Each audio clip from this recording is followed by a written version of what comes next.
Tu es merveilleux.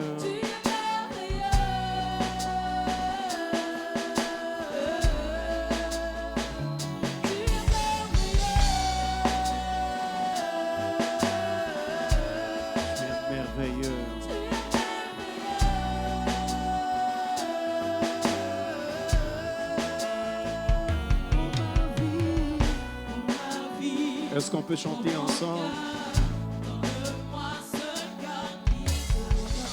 Au-delà des mots, au-delà des chants, donne-moi ce cœur qui t'adore. Oh ma vie, oh mon cœur, donne-moi ce cœur qui t'adore. Au-delà des mots, au-delà des chants, donne-moi ce cœur qui t'adore.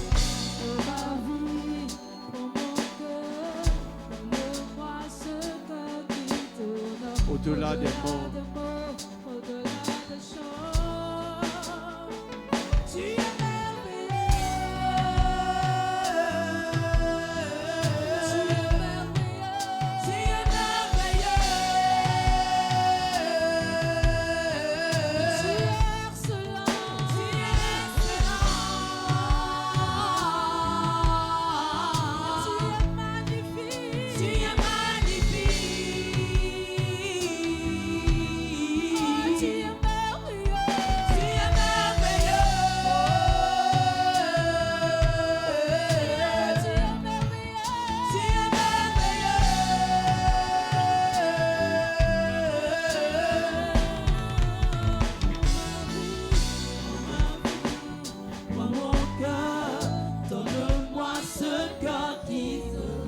Au-delà des mots, au-delà des chants, donne-moi ce cœur qui t'adore. Oh ma vie, oh mon cœur, donne-moi ce cœur qui t'adore. Au-delà des mots, au-delà des mots, au-delà des chants, donne-moi ce cœur qui t'adore. Oh ma vie, oh mon cœur, donne-moi ce cœur qui t'adore. Au-delà des mots, au-delà des chants, ce cœur qui t'honore. Père, nous ne voulons pas chanter seulement que tu es merveilleux. Nous voulons déclarer que tu es merveilleux. Nous voulons reconnaître que tu es merveilleux. C'est la raison pour laquelle ce soir, encore une fois, nous prenons plaisir à te dire, prends nos cœurs, prends nos vies. Et donne-nous ces cœurs qui t'honorent. La Bible dit, tu cherches des vrais adorateurs. Ceux qui t'adorent en esprit et en vérité. Ceux qui ne se contentent pas de répéter un cantique, mais qui ressentent chaque mot. Lorsqu'ils disent que tu es Dieu, ils le ressentent. Lorsqu'ils disent que tu es bon, ils le ressentent. Lorsqu'ils disent que tu es merveilleux, ils le ressentent. Donne-nous ces cœurs qui t'expriment sincèrement ce que nous ressentons. C'est pourquoi, Seigneur, avec nos faibles mots et notre faible harmonie, nous voulons dire, tu es merveilleux.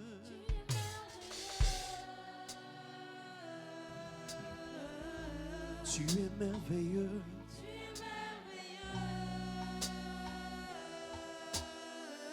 Tu es excellent.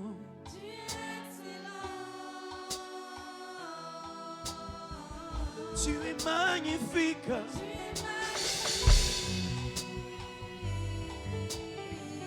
Tu es glorieux.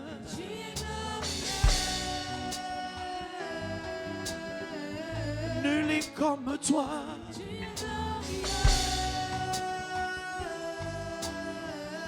Nul est comme toi.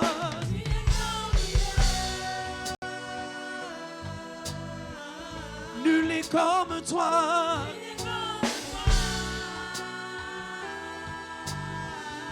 Nul est comme toi.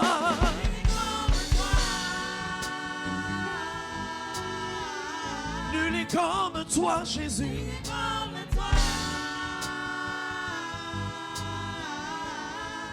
Prends ma vie, prends ma vie. Prends ma vie, prends mon cœur. Donne-moi ce cœur qui t'adore. Au-delà des mots, au-delà des chants. Donne-moi ce cœur qui t'adore. Prends ma vie, Prends mon cœur. Au-delà des mots, au-delà des chants. Prends ma vie, prends mon cœur. Au-delà des mots, au-delà des chants.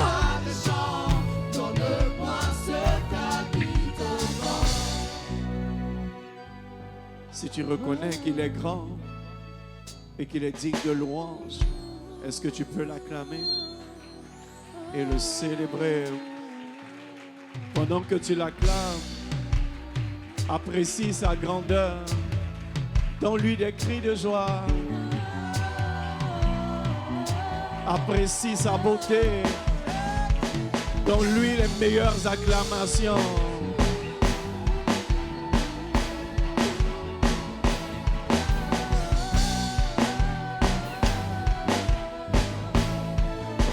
Tu es merveilleux.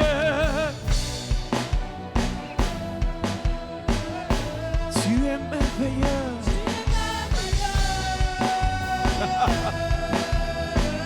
Tu es merveilleux.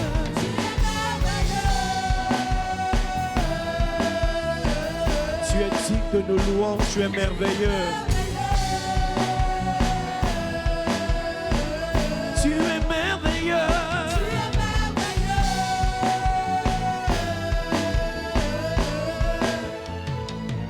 Père, que ce soir encore, tu te révèles à nous et tu agisses dans nos vies afin que les écailles de nos yeux tombent pour que nous puissions te connaître tel que tu es et marcher avec toi tel que tu voudrais qu'on marche avec toi. Pour cette série Secrets de bénédiction, il n'est pas question, Seigneur, que tes enfants ne rentrent pas dans une saison de faveur. Je te prie que tu bénisses tous ceux qui sont présents, que de par ce programme, tu bénisses toute l'Église et leur famille. Et nous disons Amen.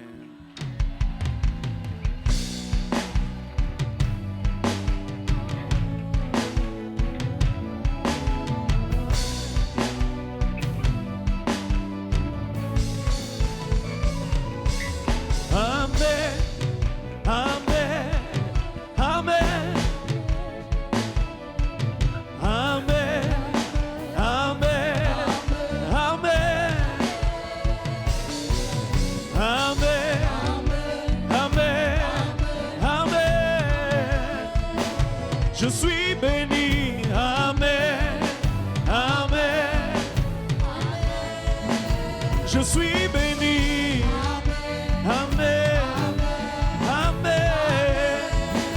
Nous sommes bénis, Amen, Amen. Alléluia. Assieds-toi dans la présence de Jésus. Alors dis à ton frère, tu es béni de toutes sortes de bénédictions. Amen. Qui croit en la bénédiction? Depuis que j'enseigne sur secret de bénédiction, ce n'est que hier que j'ai reçu un témoignage qui m'a fortifié et qui m'a fait croire que Dieu ne nous a pas donné ce thème en vain. Un bien-aimé ou une bien-aimée m'a envoyé une note vocale de témoignage de ce que Dieu est en train de faire pour elle, pour sa famille.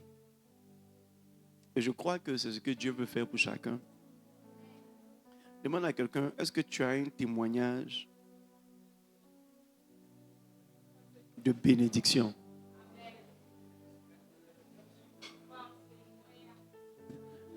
Maintenant, dis-lui, tu es en train de dire forcément, là, c'est quand tu as rendu ton témoignage pour que nous aussi on ait foi.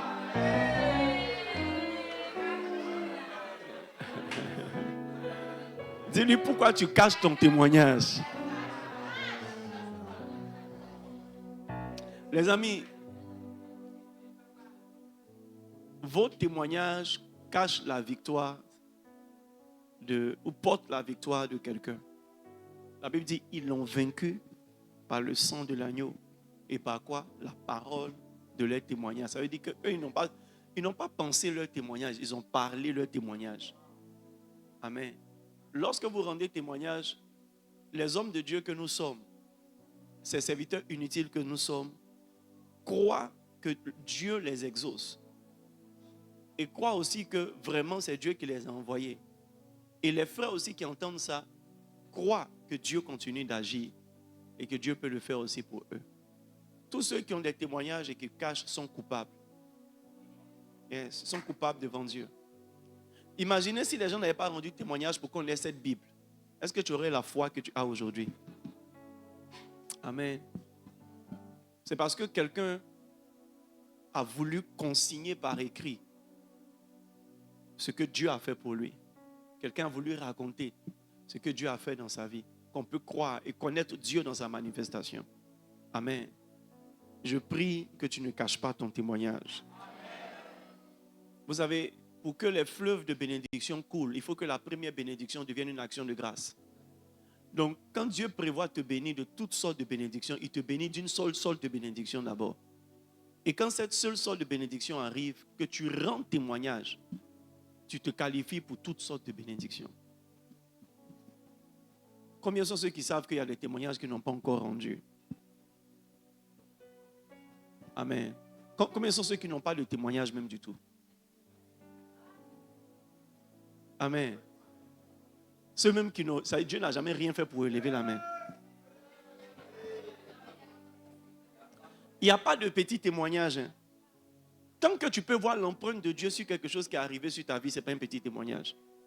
Moi, je vous ai rendu mon témoignage de comment j'ai ramassé 50 francs dans une poubelle, alors que j'avais besoin de 50 francs pour compléter mon transport. Ça aurait pu être 100 francs. Ça aurait pu être 25. Mais pourquoi c'est 50 francs? Ça me démontre que Dieu sait exactement ce dont j'ai besoin. Je bénis le Seigneur pour cette sainte poubelle.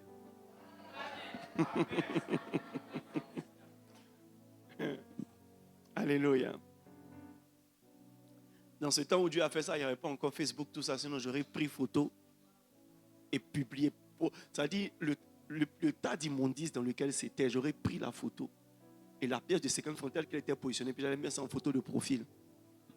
Yes. Yes. Ne minimisez pas ce que Dieu fait dans vos vies. Dieu ne commence pas par vous donner des paniers. Il commence par vous donner 5 pains et 2 poissons. Si vous ne rendez pas grâce pour les 5 pains et 2 poissons, vous n'aurez pas des paniers remplis. La Bible dit quand Dieu a donné, entre griffes, quand Dieu a donné les 5 pains et 2 poissons à Jésus, il a rendu grâce. Peut-être que le travail que tu as aujourd'hui, ce n'est pas le salaire que tu veux. Mais tu sais que ce n'était pas évident que tu aies ce travail. Au lieu de te plaindre, rends grâce. Rends grâce. Amen. Rends grâce. Amen. Il y a des gens parce qu'ils n'ont pas su rendre témoignage de leur mariage, ils n'ont pas de bons enfants. Est-ce que tu sais combien de personnes veulent se marier et ne sont pas encore mariées? Donc ton mariage est un témoignage. Il ne faut pas juste brandir ta bague pour faire malin. Il faut nous raconter comment tu as galéré pour que quelqu'un demande ta main. Et même quand il a demandé ta main, comment il a galéré pour te doter. Ce sont des témoignages. Yes. Quand vous cachez ça, Dieu n'est pas encouragé. Amen. C'est la même chose pour la Bible. Quand tu lis un verset que tu comprends et que tu ne partages pas, Dieu ne te donne plus de révélation. Yes. Amen. Souvent quand on dit voici ce que Dieu m'a dit en méditation, etc., ce n'est pas parce qu'on veut faire le show. Souvent on est en train de garantir la prochaine révélation. Amen. Hallelujah. Secret de bénédiction. Nous étions en train de parler dimanche de la fidélité. Premièrement à Dieu. Deuxièmement à nos sources. N'est-ce pas? Nos sources, on a identifié les parents biologiques, les parents spirituels, donc les pères dans la foi, les pères spirituels, les tuteurs, etc. Et nous avons parlé aussi de la fidélité à nos bergers, à nos pères spirituels. Amen. Père dans la foi, père spirituel, etc. Ça, je mets. Et dimanche, nous avons commencé par parler de la fidélité à nos assemblées. Amen.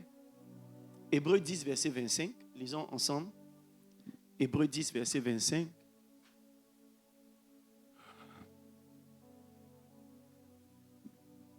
Est-ce qu'on peut se tenir debout et lire ensemble? One to go.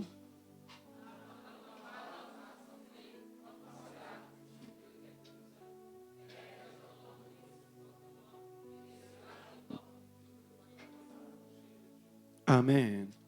Que le Seigneur nous bénisse par sa parole. Il dit, n'abandonnons pas notre assemblée comme c'est la coutume de quelques-uns. Ça veut dire que cette affaire de quitter l'église, ça fait longtemps que ça a commencé. Mais la Bible dit que ce n'est pas une bonne coutume. C'est pourquoi il dit, il faut qu'on exhorte. Quelle est l'exhortation qu'il faut donner? N'abandonne pas ton assemblée. Amen. N'abandonne pas ton assemblée. Ce n'est pas toujours facile, mais n'abandonne pas. Parce que ce n'est pas tes pieds qui t'ont conduit là. Acte 2, verset 47, c'est le Seigneur qui t'a ajouté.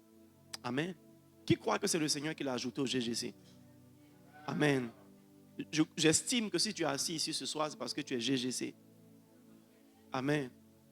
Donc si tu es de passage, tu es quand même de GGC.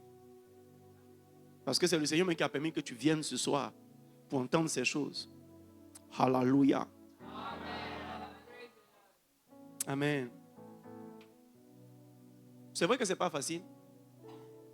Mais si Dieu t'a conduit là, c'est que c'est bon pour toi.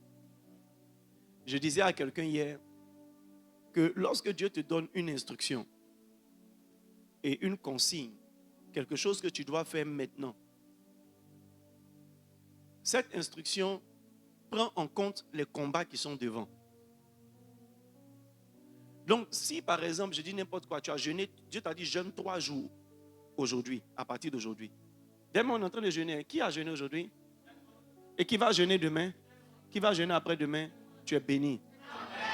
Ceux qui n'ont pas jeûné, votre bénédiction est en otage quelque part. Quand vous allez jeûner, on va vous donner. Alléluia. On va garder son frère pour vous aller jeûner et venir prendre. Alors, je lui disais que lorsque Dieu te dit de jeûner, par exemple, il ne te donne pas toujours les détails de la portée surnaturelle de ce que tu vas faire. Mais quand tu le fais, ça résout des problèmes pour lesquels tu n'as pas prié. Yes. Yes. Donc, quand Dieu t'ajoute à une église, il sait pourquoi il t'a ajouté dans l'église. Et il sait qu'il y aura des périodes d'agitation. Il y aura peut-être même des périodes d'instabilité. Il y aura des périodes de grande pression et de grande tension. Mais ce que tu dois faire, c'est persévérer. Ne pas abandonner, c'est persévérer. Amen. C'est persévérer. Et vous savez, ce n'est pas décision qu'on est loyal. Ce n'est pas par émotion. Tout ce qui est sur la base des émotions finit et disparaît avec une transpiration. Tout ce qui est motivé par des émotions, juste une petite sueur et puis ça disparaît. C'est pourquoi la plupart des décisions que vous devez prendre, recevez ce conseil, ne prenez jamais une décision dans la colère. Ne prenez jamais une décision dans l'extrême joie. Regardez, la fille d'Hérodias a dansé devant Hérode. Il était tellement content.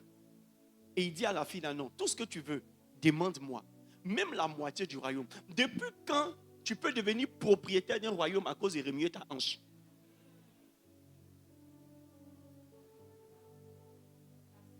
Tu vois, il était tellement content qu'il ne mesurait plus ce qu'il mettait sur la table. La contrepartie n'était pas proportionnelle. Au moins quelqu'un a dansé, donne-lui 10 000. C'est ce qu'on donne à ceux qui dansent. Souvent, mais c'est 500 mètres sur ton front et puis c'est fini. Dans l'extrême joie, tu peux prendre de mauvaises décisions. Et dans l'extrême colère, tu peux prendre aussi une mauvaise décision. Dans l'extrême tristesse, ce qu'on appelle la dépression, tu peux prendre la décision de te suicider. Alors qu'il suffit juste que tu laisses la sueur sortir et puis tu reviens à la lucidité. Yes. Il y a des situations dans l'église qui vont susciter de vives émotions en toi. Colère, joie ou bien autre chose, ou tristesse. Si tu prends une décision là, Satan t'a eu. Jésus n'a pas pris la décision de manger le pain parce qu'il avait faim. Malgré sa faim, il s'est capté dans sa lucidité. Et il a pu dire non à Satan. Tout ce que Satan a montré à Jésus lui plaisait. Les royaumes, le pouvoir. Mais Jésus n'a pas écouté l'état de son âme. Vous dites non, moi, effectivement, j'aime ça, j'aime la richesse, j'aime la gloire. Il dit non. Je suis lucide, donc je ne peux pas accepter ce qui ne vient pas de Dieu. Quand tu n'es pas lucide, tu peux accepter ce qui ne te vient pas de Dieu. Et puis après regretter. Amen. C'est comme quelqu'un paye ta scolarité jusqu'à maintenant, il te demande de coucher avec lui, tu es obligé de coucher avec lui. Pourquoi? Parce que tu vois, l'extrême reconnaissance. Si tu es lucide, en temps normal, quand il y a son ventre là, ce n'est pas quelqu'un que tu peux.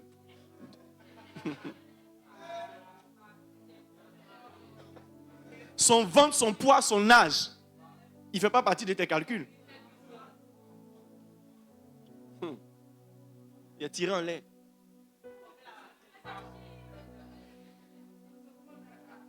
Yes. À cause de poulet piqué.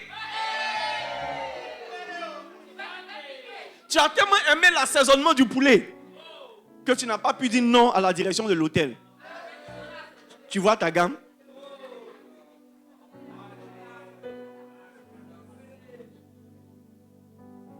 Yes. Qui vous a dit que l'église est calme? Qui vous a dit que l'église est chic? Qui vous a dit qu'il n'y a pas de problème à l'église? Qui vous a dit à l'église il n'y a pas de situation avec le pouvoir de t'énerver? Qui t'a dit qu'à l'église tu ne peux pas t'attrister? Qui t'a dit même que ton pasteur, là, parce que c'est un homme de Dieu qui fait des miracles, ou bien Dieu lui parle et il parle à Dieu, et Dieu parle dans lui, et les deux se parlent les uns aux autres, il ne peut pas te parler mal un jour. Lorsque vous ne comprenez pas que partout où il y a des hommes, partout où il y a le facteur H, le facteur humain, il y a des choses improbables qui peuvent arriver. Quand vous ne prenez pas conscience de ça, quand ces choses arrivent, vous avez l'impression que c'est parce que c'est cette église en particulier que ça arrivé. Partout où vous irez, où il y aura des hommes, il y aura des problèmes d'hommes. Et tout ce que les hommes font là, soit ça énerve, soit ça rend content, soit ça attriste, soit ça décourage. Mais la Bible dit, malgré tout ça, n'abandonne pas. Pourquoi? Parce que c'est là que Dieu t'a planté. Parce que vous comprenez ce que je dis? Regardez, Psaume 92, verset 12, il dit, les justes croissent comme le palmier, ils s'élèvent comme le cèdre du Liban. Plantés dans la maison de l'Éternel, ils prospèrent. Dans les parvis de notre Dieu. Ils portent encore des fruits dans la vieillesse. Ils sont pleins de sève et verdoyants. Pour faire connaître que l'Éternel est juste, il est mon rocher et il n'y a point en lui d'iniquité. Il dit planté dans la maison de l'Éternel. Planté, ça veut dire quoi? Tu es mis au sol, tes racines sont enfoncées. Alléluia. Amen. Pas déposé, planté. Pas comment? Mais planté. Demande à quelqu'un ce que tu es planté.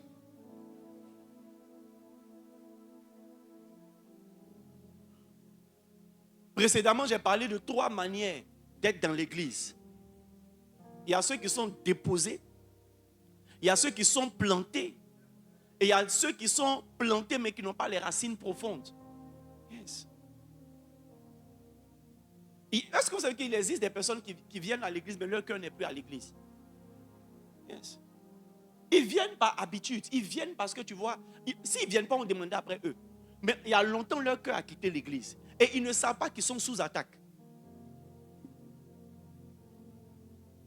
Le rôle du Seigneur, c'est de t'ajouter à l'église. Ton rôle, c'est de te laisser planter. Le rôle du Seigneur, c'est de t'ajouter à une église. Ton rôle, c'est de laisser tes racines rentrer. Est-ce que vous pensez que la plante qui laisse ses racines pénétrer dans le sol, c'est facile? Souvent, il rencontre des cailloux. Mais c'est la sagesse de la racine qui fait qu'elle peut dévier une pierre. Donc, si toi, tu ne dévies pas les pierres, qu'à chaque pierre, tu retrousses tes racines, tu ne seras jamais planté. Et tu ne seras jamais nourri. de la terre qui est abreuvée par l'eau. La Bible dit, il est comme un arbre, Psaume 1er, il est comme un arbre planté près d'un courant d'eau. Donc quand tes racines ne rentrent pas, le courant d'eau qui a le Saint-Esprit ne peut pas t'alimenter. Le Saint-Esprit ne t'alimente pas dans la chambre, il t'alimente dans l'église et par l'église. Ce que tu reçois dans ta chambre, c'est autre chose. Mais ce qui détermine ta substance et ta puissance et ton équilibre spirituel, c'est là où tu es planté. Un homme sans église est un homme sans destinée garantie. Méfiez-vous des personnes qui disent qu'eux, ils ne vont pas à l'église, mais Dieu leur parle dans leur chambre. La plupart des personnes qui sont comme ça, Satan les séduit facilement et ils deviennent des sources de séduction. J'ai lu l'histoire de beaucoup d'églises hérétiques aujourd'hui, des églises qui ont d'autres doctrines et qui ont présenté même quelqu'un comme un autre messie. Et quand j'ai lu le dénominateur commun, c'est que les personnes ont fini par se dire toutes les églises sont fausses. Parce qu'ils ont constaté que tel pasteur a des problèmes. Telle église a des problèmes. Telle église dit qu'on ne doit pas porter chaussures. L'autre dit qu'on doit porter voile. Donc pour finir, ils ont commencé à douter de la véracité de l'évangile. Ils vont aller chercher Dieu sans marcher dans l'église.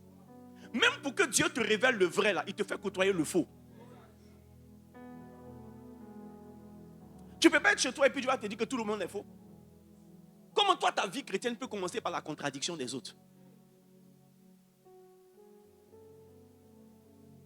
Quand vous lisez la Bible dans l'Ancien Testament, rarement vous entendez parler des scribes, des pharisiens et des sadducéens. Mais quand vous venez dans le Nouveau Testament, Jésus prêche et dit, méfiez-vous du levain des pharisiens. Parce qu'il a côtoyé le levain des pharisiens. Ce qu'il appelle le levain des pharisiens, c'est l'enseignement des pharisiens. Yes.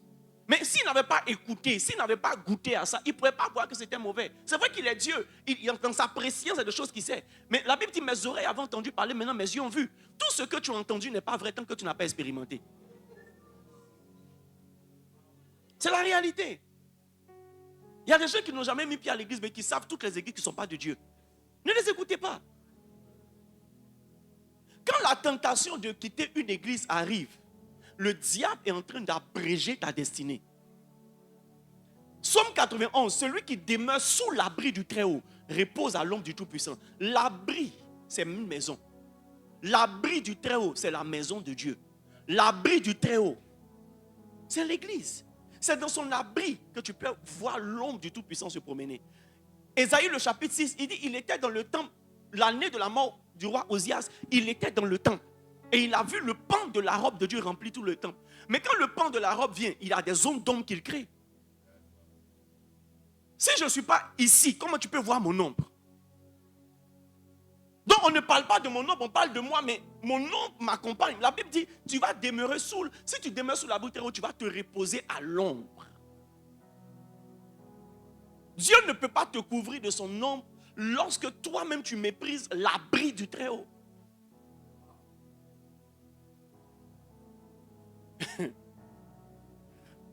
Donnez-moi Acte 2, verset 42. Tu es là où tu es parti? Louons Dieu.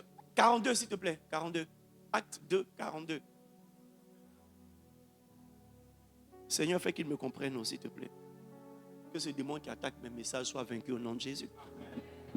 Que la semence rentre dans leur cœur au nom de Jésus. Ils persévéraient dans l'enseignement des apôtres, dans la communion fraternelle, dans la fraction de pain et dans les prières. Donne-moi le verset 41. Je pense que c'est chic là-bas aussi. Toute la parole de Dieu est chic, mais il y a le verset. Il dit, ceux qui acceptaient le Seigneur, acceptaient sa parole, furent baptisés en ce jour-là, et le nombre de disciples s'augmenta d'environ 3000. Est-ce que toi, on peut te compter?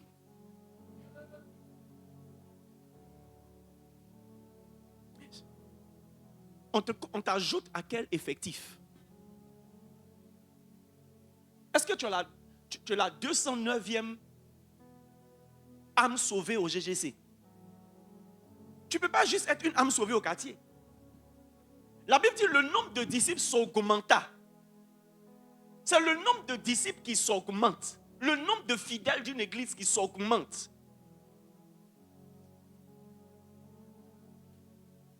Demande à quelqu'un qui a quel numéro. Quel est ton numéro de matricule communautaire?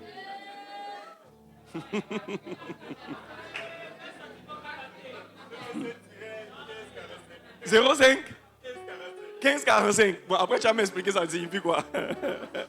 Yes. Yes. Les amis, si Satan enlève dans votre cœur l'amour de l'église avec grand E et le désir d'appartenir à une église avec petit E et le zèle pour la maison de Dieu, vous êtes sous attaque. Il a réussi et vous allez finir par vous perdre et vous égarer loin du plan de Dieu.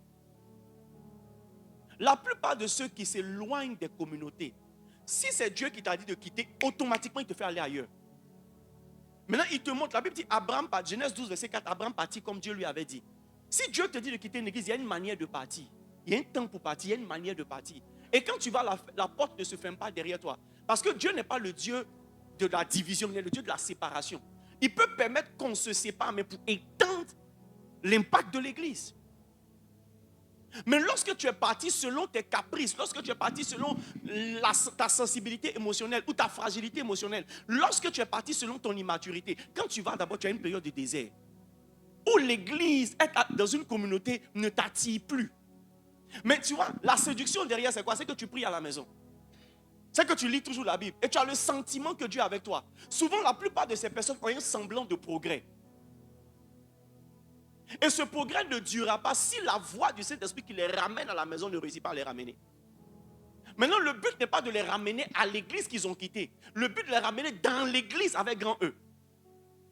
Parce qu'il y a des gens, stratégiquement, qui ne peuvent plus revenir dans l'église qu'ils ont quittée. Mais ils ne doivent pas quitter l'église avec grand E. Un chrétien qui n'a pas de communauté est un chrétien qui n'a pas de destinée.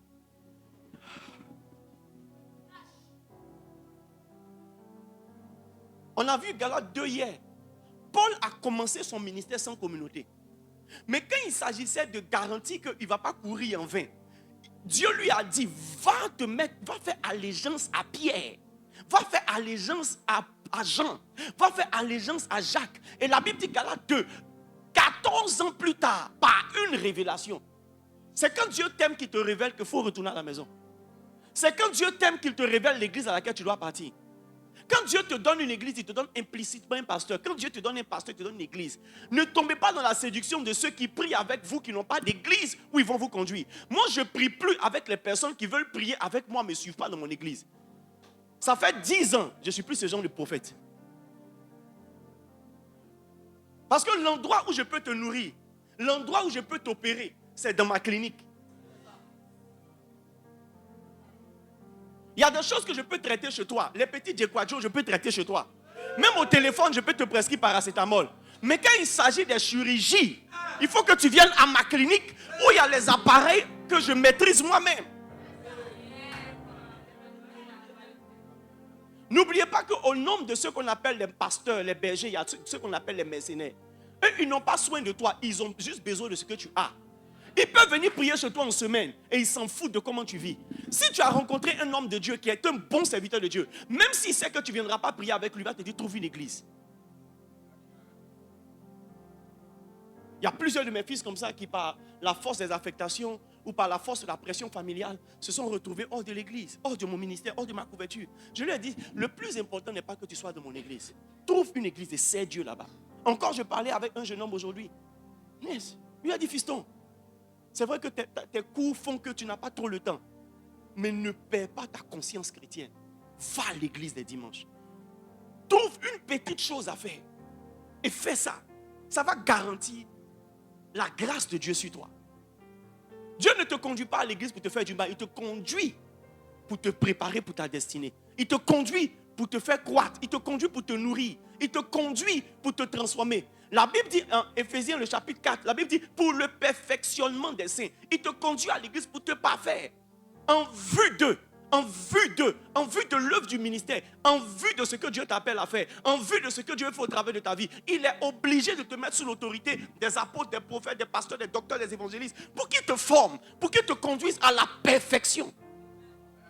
Ce que tu sais de Dieu n'est pas ce que tu dois savoir de Dieu. Ce que tu sais de Dieu n'est pas suffisant. Ta sensibilité à Dieu n'est pas suffisante. Tu dois apprendre comment marcher dans le Seigneur. 1 Corinthiens 5, je pense, verset 17. Il dit, c'est 4 verset 17, 5 verset 17. 4 verset 17, merci Dominique. Il dit, je vous envoie mon fils bien-aimé Timothée qui va vous enseigner mes voies en Christ. Et quelle est la manière dont j'enseigne? Parce que tu as besoin de connaître la voie, les voies. Il y a une manière de marcher avec Dieu. Il y a une manière de marcher avec Dieu. Je lisais Exode 33 tout à l'heure. Dieu dit à Moïse, je marcherai devant toi. Mais pourquoi il ne dit pas, je marcherai avec toi? Parce que quand Dieu marche devant toi, c'est là que tu apprends à marcher avec Dieu. Il te montre comment marcher. Il fallait que Dieu marche devant Enoch pour que Enoch marche avec Dieu. Si tu n'apprends pas comment marcher avec Dieu, tu vas fabriquer un veau d'or. Tu vas vouloir adorer Dieu de tout ton cœur, mais tu adoreras le faux Dieu. Tu vas vouloir impliquer Dieu dans ta vie, mais ce n'est pas Dieu. La Bible dit qu'il y a un temps où les gens voulaient adorer Dieu en sacrifiant leurs enfants. Et Dieu a vu ça comme un scandale. Dieu s'est fâché. Ils étaient sincères. Ils se sont dit, mais on a adoré des idoles avec les premiers-nés. On a adoré des idoles en sacrifiant des hommes. Maintenant, on a vu le vrai Dieu. On va aussi l'adorer avec le même niveau d'honneur. Dieu dit non, moi, on ne m'adore pas en tuant les enfants. Mais tu vois, si on ne t'a pas enseigné ces choses, tu sais ça comment? Yes. Junior, ça va? Ça fait plaisir de te voir. Yes. Les amis, vous avez de bonnes intentions et Dieu n'en doute pas. Mais si on ne t'apprend pas comment on prie, tu ne sauras pas prier. Si on ne t'apprend pas comment on lit la Bible et on médite la Bible, tu ne sauras pas comment le faire. Si on ne t'apprend pas comment écouter la voix de Dieu et marcher avec Dieu, tu ne sauras pas comment le faire. L'une des dangerosités de ne pas avoir de communauté, si vous voulez, l'une des dangerosités de ne pas avoir de pasteur, non, si vous voulez, c'est l'une des dangerosités de ne pas avoir des frères avec qui tu marches, c'est qu'un mercenaire peut te suggérer des choses et il va te manger. Souvent Dieu ne te parle pas, mais ce que Dieu dit à l'autre, il te dit à toi. Quand tu vois comment Dieu fonctionne avec quelqu'un, tu vois comment Dieu est. On a vu des gens, les gens vous ont demandé d'offrir une rouge comme action prophétique. Parce que tu es seul, tu n'as pas de communauté, tu n'as pas de pasteur. N'importe qui devient prophète sur ta vie. La Bible dit fais attention à l'endroit où tu déposes ton autel, où tu sacrifies. Ça veut dire que tu ne dois pas sacrifier partout. Tout le monde peut prétendre être sacrificateur. Tout le monde peut apparaître avec le boubou de sacrificateur. Mais tout le monde n'a pas le droit de recevoir ton offrande. Mais tu es tellement désordonné que tu déposes ton offrande partout.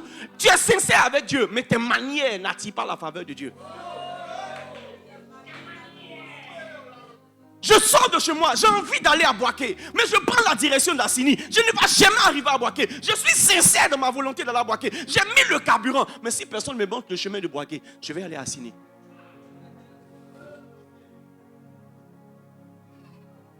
Tous les panneaux indicateurs divins sont dans l'église.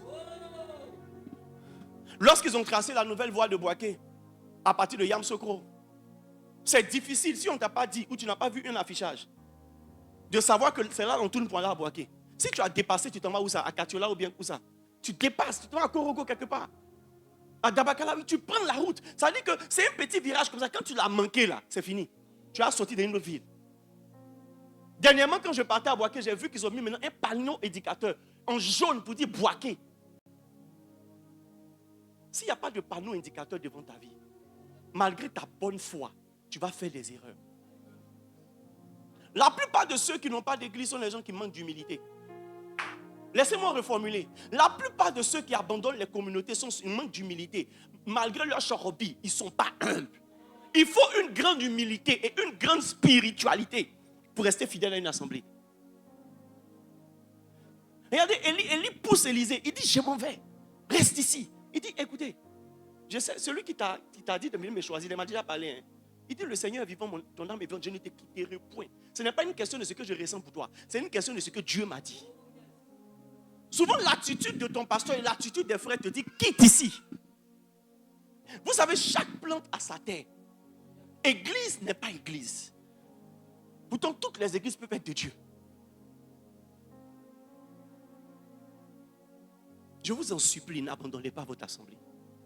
Je ne suis peut-être pas le meilleur pasteur, mais à cause du Dieu qui vous a appelé, n'abandonnez pas votre assemblée.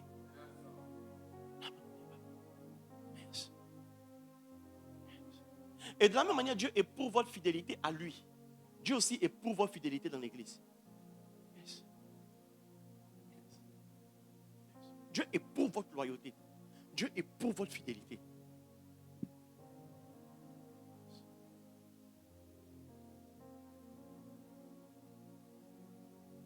Acte 2, verset 42.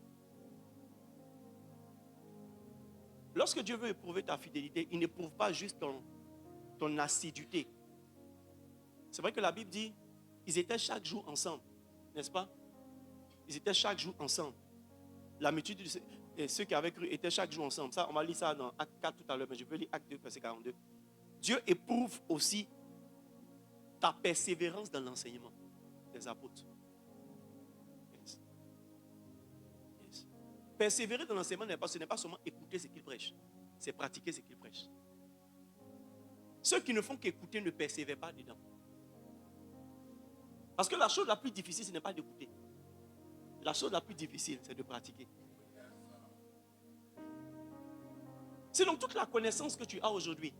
Pourquoi est-ce que ta vie n'a pas changé? Parce que tu vois, ce n'est pas la connaissance qui a franchi. C'est la pratique de ce qu'on connaît qui a franchi. Donc on dit, vous connaîtrez la vérité et la vérité vous affranchira. Ce n'est pas la connaissance dont on m'a parlé. C'est la connaissance dont j'ai fait. J'ai expérimenté. Ginosco, j'ai expérimenté. La connaissance, j'ai goûté. Il y a une grande différence entre sentir l'odeur de la sauce arachide et connaître le goût de la sauce arachide. Un jour, one day, je me suis retrouvé dans un pays chinois quelque part, asiatique quelque part, avec mon ami et frère, le pasteur Abel Agué. C'était notre première fois dans ce pays. Et dans l'hôtel où on a été logé, moi je suis arrivé tard, donc j'avais faim. On est allé dans l'hôtel. Et puis, on a regardé la fiche de menu. Et le pasteur Abel a vu une sauce qui ressemblait un peu à sauce arachide. On dit, au moins ça on peut manger. C'est vrai que le nom était compliqué, mais au moins ça on peut manger. Et la sauce ressemble comme 2 gouttes d'eau à sauce arachide. Au minimum, ce n'était pas arachide, c'était pistache. C'était notre espoir. Les amis, on a mangé, quand on a goûté la sauce, ça n'avait ni le goût d'arachide, ni le goût de pistache. Ce n'est pas la couleur qui fait la sauce, c'est le goût.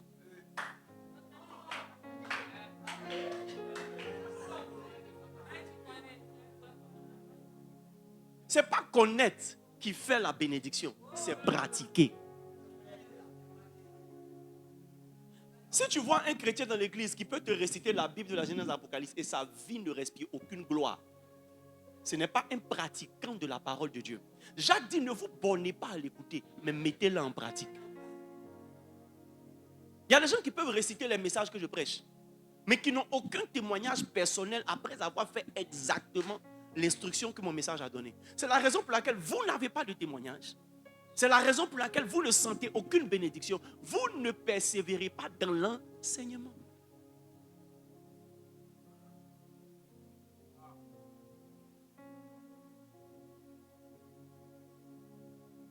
Si tu prends un maître chien pour veiller sur des moutons, il ne va pas s'en sortir. Vous savez pourquoi? Parce que chaque espèce animale a une manière particulière de le traiter. Yes. Un jour, one day, dans mon amour pour quelques animaux inoffensifs, j'ai creusé un bassin chez moi à la maison. Et j'ai dit, je vais mettre des poissons. Je vais faire un bassin poissonnique. Pas un aquarium, un bassin. Et par la grâce de Dieu, j'ai fait le bassin. Et j'ai mis de l'eau. Et je suis allé acheter des poissons. Des poissons qui coûtent cher. Un poisson qu'on ne peut pas manger, tu achètes un peut-être à 15 000. Un autre à 20 000 selon la race. Il y a d'autres qui coûtent 5 000, 7 000. Non, il a acheté les jolis poissons. Peut-être j'ai mis au moins 100 000 francs dans le poisson. Poisson que tu ne peux pas braiser après. Et puis 100 000 francs là, ils n'étaient pas beaucoup, ils étaient peut-être 5. Un ton poisson braisé de l'Atlantique là. Avec 100 000 francs, tu organises Agapé.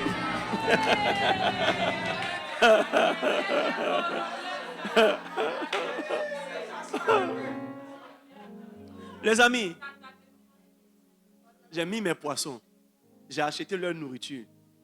Et j'ai mis la nourriture. Je les ai mis le matin. Vers le soir, il y a 3 qui sont morts.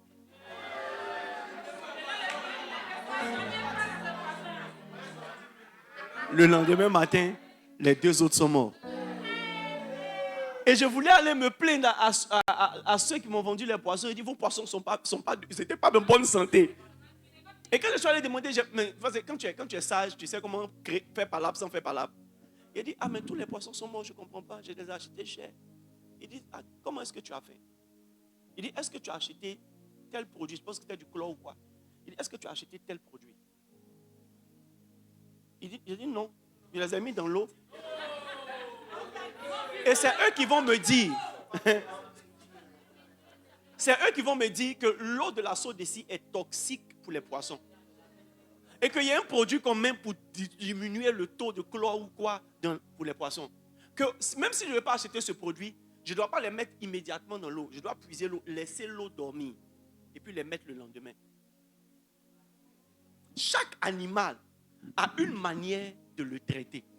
C'est la raison pour laquelle tout pasteur ne peut pas être ton pasteur. Tu ne sais pas quel animal tu es.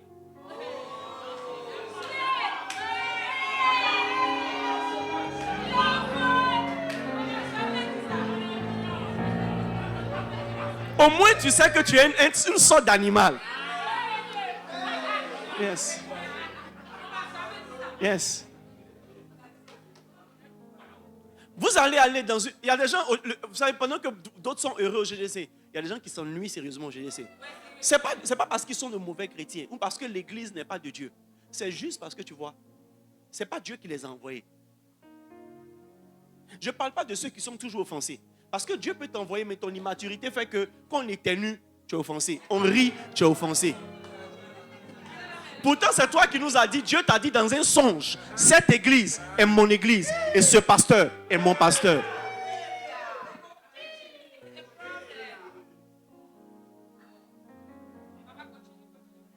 Yes. Persévérer dans l'enseignement. Dieu nourrit chaque pasteur selon la race ou la destinée des personnes qu'il détient. Mon enseignement, mes enseignements changent selon le type de personne que Dieu envoie. Sans que je sache l'enseignement touche qui. Mais mes messages changent selon le type de personne que Dieu m'envoie. Et il y a des personnes, même quand je les prends 2 à 2, le type de révélation que je leur donne, c'est différent de ce que je donne derrière la chair. Pourquoi? Parce que tu vois, l'une des choses que Dieu fait à ton pasteur, c'est de lui donner la nourriture pour toi. Un autre pasteur est un homme de Dieu, mais il n'a pas la nourriture pour toi. Yes. C'est pourquoi, tu vois, on ne choisit pas d'église juste parce que le bâtiment est beau, ou bien parce que c'est proche de la maison, ou bien parce que le pasteur, c'est le pasteur de la famille. On a tous senti un malaise arriver un moment avec le pasteur de la famille. Parce que le pasteur de la famille n'est pas forcément notre pasteur. C'est une révélation qui t'établit sous quelqu'un. Ma propre fille biologique, elle dit son père spirituel, c'est l'un de mes filles spirituelles. Il a dit, mais c'est moi qui l'ai enfanté. Elle dit, non, c'est lui mon père. J'ai cru qu'elle avait oublié, c'est depuis qu'elle avait 2 ans et quelques. 1 an et demi, 2 ans. Jusqu'à présent, quand elle le voit, mon père spirituel. Je suis un peu jaloux, mais comme je suis mature, tu ne veux pas boire le sein directement, tu veux boire ça dans un biberon, il faut prendre. Il faut prendre. Yes. Yes. Yes. Il persévérait dans l'enseignement des apôtres, dans la fraction, dans la communion fraternelle. La communion fraternelle. Ce sont les choses que tu trouves dans l'église. Ça veut dire que même la communion fraternelle, ce n'est pas facile de rester dedans. Parce que pour qu'une relation devienne une communion, il faut d'abord la persévérance. Pour que Somme 133 s'accomplisse, il est agréable et doux pour des frères de demeurer ensemble. Il faut vaincre certaines épreuves. Les épreuves de caractère. Toi-même, ton propre caractère, tu dois le vaincre. Sinon, tu ne peux pas vivre avec les gens. Il y a des gens par nature qui sont casaniers. Mais Dieu ne s'adapte pas à toi. C'est toi qui t'adaptes. C'est toi qui dois t'adapter à Dieu. Donc, ce n'est pas parce que tu aimes rester à la maison que Dieu va envoyer un ange spécialement pour faire culte chez toi. Non. Non. Tu dois t'adapter à Dieu. Tu dois t'adapter. Tu dois suivre les voies de Dieu, la manière de Dieu. Et Dieu veut que tu sois dans une communauté, que tu aies des frères. Il y a des gens qui sont dans les églises et qui ne développent aucune relation. Vous mettez votre destinée en danger. Parce que les anges de votre bénédiction n'ont pas tous des ailes. Il y a des anges de votre bénédiction qui ont porté pagne. Et tu les as trouvés dans l'église.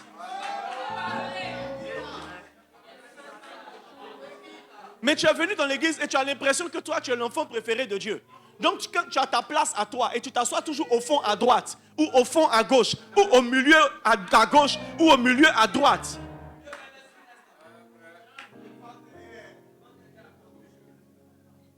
Et tu ne parles à personne. On dit tribu, tu n'es pas dedans. Cellule, tu n'es pas dedans. Département, tu n'es pas dedans. On dit after church, toi, tu as d'autres choses à faire. Et tu n'as aucune relation. Les gens te saluent, tu ne réponds pas. On dit faites accolade aux gens. C'est maintenant tu es en prière. Tu n'as jamais salué quelqu'un. Yes. On dit agapé, même tu ne viens pas. On dit monte-nous chez toi, on va te visiter. Tu n'es jamais là. Viens rencontrer le pasteur au camp meeting. Tu ne viens pas. Parce que tu estimes que toi, Dieu déjà prend soin de toi. Vous savez, quand tu es villageois, tu penses que à Pessi, Pando et Ricouché, Mbo, à Bojama, c'est la seule nourriture qui existe. Mais le jour où tu viens en ville, c'est là que tu te rends compte que tu as mangé, mais tu n'as pas tout mangé. Quand tu regardes ton ventre là, c'est ce que tu manges à 48, ton ventre comme ça. Et on te dit, viens, on va te donner une autre nourriture qui va te faire digérer.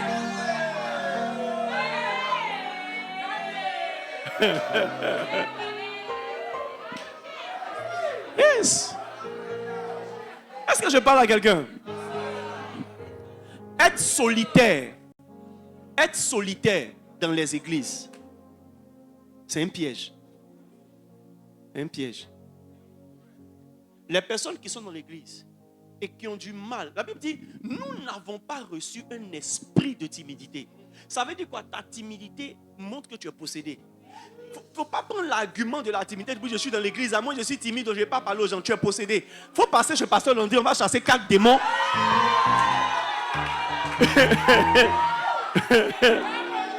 Yes. Yes. Parce que être solitaire, tu es seul. Et puis tu vois, tu ne te mélanges pas. Tu mets en retard le plan de Dieu pour toi. Sérieusement. Tu mets en retard le plan de Dieu pour toi. Yes. La pire des manières, la mauvaise manière d'être dans une église, c'est de venir à l'église et de ne pas créer de relations. Ou même de rompre les relations parce qu'on a fait un petit palabre. Pour que la communion fraternelle devienne douce et agréable, il faut persévérer dedans. Yes. Est-ce que je peux vous dire quelque chose? Le meilleur de toute relation vient toujours à la fin. C'est pourquoi le bon vin n'est jamais donné au début. Donc si toi tu quittes le mariage parce qu'il n'y a plus de vin, tu es en train de te priver du prochain vin. Si tu quittes l'église parce qu'il y a un manque, on dit il y a un manque de respect. Non, ils ne me respectent pas. Il y a des gens ils ont un baromètre d'amour. Non, ils ne m'aiment pas. Cette église, personne ne m'aime. Dans ce département, parce qu'il y a un manque de quelque chose. Non, ils ne me soutiennent pas. Il y a un manque de soutien. Non, ils n'ont pas été à mon anniversaire. Il y a un manque d'anniversaire. J'ai été malade, on ne m'a pas visité. Il y a un manque de visite. Mais tu vois, quand tu es venu dans l'église, il y avait ça dans une certaine version. Mais le meilleur vient après le manque. La Bible dit qu'ils n'ont plus eu de vin. Et quand Jésus a apporté le vin, l'ordinateur du repas a dit, généralement, on sert le bon vin. Et c'est quand on est enivré qu'on commence à servir le moins bon. Mais la sagesse de Dieu veut que le meilleur de toute relation soit donné à ceux qui persévèrent. malgré tous les revers des relations. L'ami aime en tout temps et dans le malheur, il se montre un frère. Donc, tant que le malheur n'est pas là, tu ne peux pas voir ton ami devenir un frère. On parle de communion fraternelle. Il y a un malheur qui transforme un étranger en ton frère. J'ai entendu tellement de personnes dire, si l'église n'était pas à côté de moi, je ne sais pas ce que je serais devenu. Mais c'est le malheur. La plupart des personnes qui disent ça, c'est un malheur. C'est un malheur. Pour ton propre mariage, ta famille t'a laissé. Si l'église n'était pas là, tu allais avoir honte le jour de ton mariage. Et depuis ce jour-là, tu vas réaliser qu'il y a une délivrance qui s'est produite en toi. Désormais, tu vois les membres, ce que tu appelais les membres de la même église que moi. Les gens de l'église, tu les appelles maintenant mes frères. Mais pour que ça arrive, il faut que tu persévères. Il faut que tu persévères. Tu es un garçon trop facile. Tu es une femme trop facile. Tu abandonnes trop vite. Il faut persévérer. Il faut persévérer. Tu es trop facile. Vous savez, l'une des armes les plus puissantes que Dieu nous a données contre le diable, ce n'est pas la prière, c'est la résistance. La Bible dit résister au diable et il fuira loin de vous. Tu peux vaincre le diable en disant, ces temps-ci, ma seule pensée c'est de quitter l'église. Mais je ne quitterai pas l'église. Tu as vaincu le diable. Et tu vas voir que le diable va fuir. Et tu vas te mettre dans un nouveau paysage dans l'église. Yes. Yes. Yes. Il persévérait. Ramène mon verset, Acte 2, verset 42. Il persévérait dans l'enseignement des apôtres, dans la communion fraternelle et dans la fraction de pain. Dans la fraction de pain. Yes. Il y a forcément quelque chose à partager dans l'église. Je ne voyais pas la fraction de pain seulement comme la nourriture. La fraction de pain, c'est la distribution d'opportunités. On partage les opportunités. Je suis décorateur de mariage. J'ai eu le marché. Mais il y a une soeur de l'église qui fait make-up. Ok. Donc en même temps, je partage mon pain avec elle. Je négocie le make-up avec elle. Il y a une autre qui fait cheveux. Je partage la coiffure avec elle. Moi, j'ai eu le marché de make-up, mais il n'y a pas make-up sans coiffure. Donc, la make-upeuse partage la coiffure ou bien la coiffeuse partage le make-up. Et puis, il y a une maman qui fait la restauration. Je négocie et je partage la restauration avec elle. Yes. Amen. Et puis, il y a des frères qui font campus. Je négocie et puis je partage la campus avec eux. Et puis à la fin, il y a un frère qui fait photographie. Je partage la photographie avec lui. Et il y a un autre frère, lui il sait gérer le son. Je partage le son. Voilà, il y a un frère qui est au piano. On va dire non. Il faut que les mariés dansent sur du live. Et puis le frère Gomboï se spécialise. On lui donne le marché.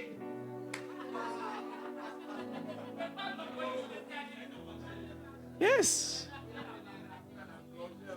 Yes, il y a le plongeur. Forme un comité de personnes. Dit non, ce n'est pas la peine de vous fatiguer. Toi, tu as identifié 10 frères qui cherchent travail, mais qui savent laver assiette. Tu dis ok, tu as négocié 100 000 pour eux. Ils sont 5. 20 000, 20 000, 20 000, 20 000.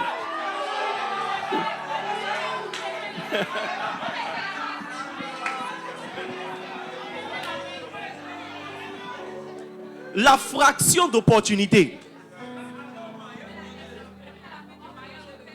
Les amis, je ne sais pas comment vous voyez l'église. Moi, je pense que l'église, c'est la grâce de Dieu. Yes. La piscine de Bethesda de Jean le chapitre 5, Bethesda signifie maison de miséricorde.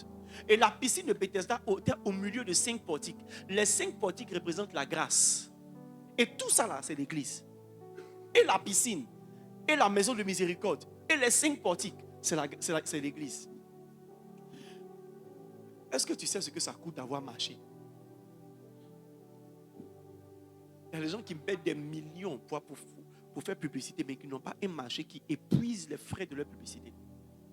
Mais quelqu'un que tu as rencontré dans l'église peut te donner une opportunité qui va changer. C'est pourquoi le diable n'aime pas la communion fraternelle.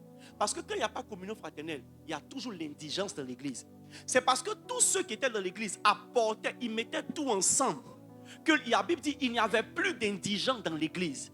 Ça veut dire quoi? tant qu'il n'y a pas communion fraternelle, tu n'es pas encouragé à offrir une opportunité à quelqu'un, à partager tes biens avec quelqu'un. Donc tu vas voir que dans toute l'église, il y aura toujours une différence sociale. Il y aura des pauvres, il y aura des riches.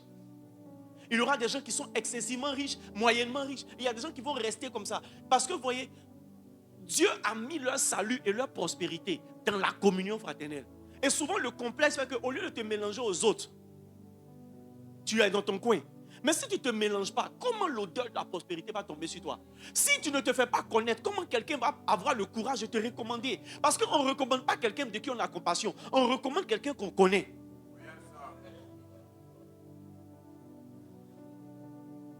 La pitié a fait que des gens ont recommandé de mauvaises personnes. La pitié. Avec un peu de maturité, tu ne recommandes pas par pitié, tu recommandes parce que tu connais. Mais comment on te connaît? Et souvent, vous voyez, dans la communion fraternelle, les gens ne se contentent pas de te donner l'argent. Les gens te donnent du travail. Le piège dans la communion fraternelle, c'est qu'il y a des gens qui sont tellement intelligents qui ont vu des personnes comme leur source d'approvisionnement. Ça veut dire qu'eux, là, ils sont là pour dépendre. Tu n'as pas 5 000 francs pour moi, tu n'as pas 20 000 francs pour moi. Mais tu vois, c'est la raison pour laquelle les cycles de manque sont rapides, répétés. Ça se répète, c'est comme l'horloge, ça tourne vite. Parce que toi, tu ne cherches pas ce qui te sort de la pauvreté. Tu cherches la richesse de celui qui est sorti de la pauvreté. Alors que celui qui est sorti de la pauvreté peut te donner ce qui a contribué à ce qui sort de la pauvreté. Il y a beaucoup de frères ici qui ont des business, mais ils n'osent pas prendre les frères parce que les frères ne veulent pas travailler. Ils veulent l'argent.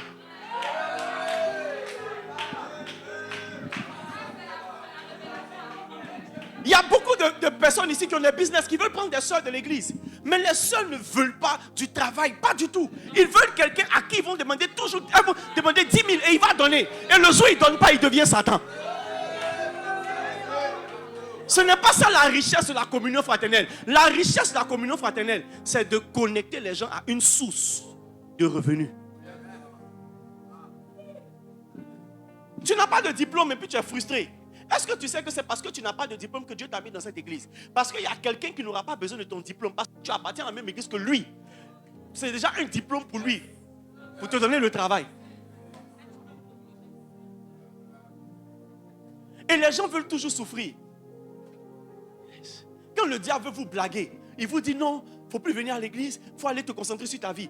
Il faut aller avoir le master que tu cherches. Il faut aller avoir le doctorat que tu cherches. Et puis il faut devenir docteur, il faut aller travailler. Va travailler. Va travailler. Tu ne viens pas à l'église parce que tu es en train de faire commencer un business. Donc tu ne peux pas venir à l'église. Ok, il faut aller.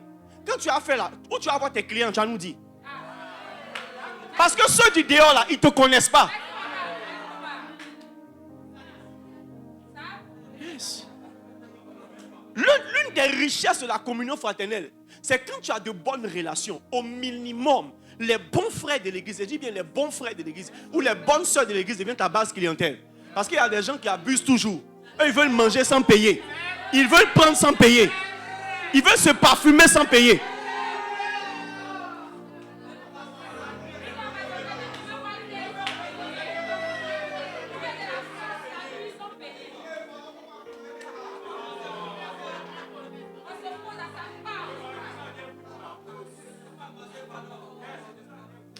Cet état d'esprit a fait que beaucoup de personnes ont commencé des projets qui devaient les sortir de la pauvreté et devaient aider d'autres personnes. Mais eux-mêmes se sont appauvris. Pourquoi? Parce qu'au nom de l'amour communautaire, ils ont fait des facilités à des frères qui n'étaient pas dans la logique de moi aussi, je dois fractionner mon pain avec lui. Parce que lui, son pain là, c'est son produit. Moi, mon pain, c'est mon argent. Je veux manger son pain sans payer. Donc, je veux manger je veux boire son lait sans payer. Je veux manger son pain sucré sans payer. Je veux mettre son parfum sans payer. Et puis quand il vient m'encaisser, elle lui dit, oh, tu es ma soeur, non? Tu es mon frère, non?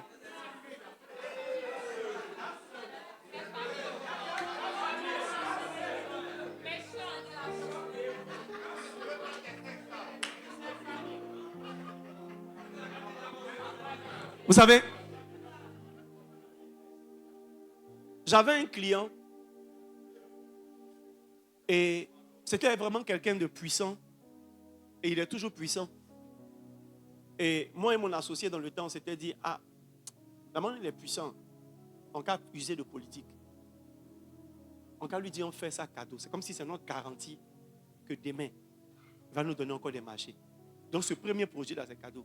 On est allé dans son bureau, on est avec lui, on parle de tout, il dit, ok, quelle option vous nous aurez? On lui a dit, ah boss, on le fait avec plaisir. Que ça, c'est votre cadeau. Il nous a regardé, il dit, vous êtes gentil, mais on ne fait pas ça dans les affaires. Que fixez-moi un prix. Et si vous voulez me faire un cadeau, diminuez le prix. Mais ne faites jamais rien sans un retour. Parce que les gens n'apprécieront pas forcément la valeur de votre travail. Quand tu viens t'asseoir chez la maman là, et puis elle te sert riz, et puis elle met viande dessus, ou bien il te sert gaba, et puis même poisson dessus, et qu'au lieu de payer 500, tu n'as pas payé 100 francs, tu as l'impression que c'est parce qu'il gagne beaucoup d'argent dessus qu'il t'a servi. Alors que c'est son amour pour toi qui fait qu'il t'a servi. Il n'accordera pas de la valeur à ton travail. Et le jour où il aura l'argent, au lieu de manger chez toi, il va trouver que chez toi là, c'est plus à son goût. Il va manger ailleurs.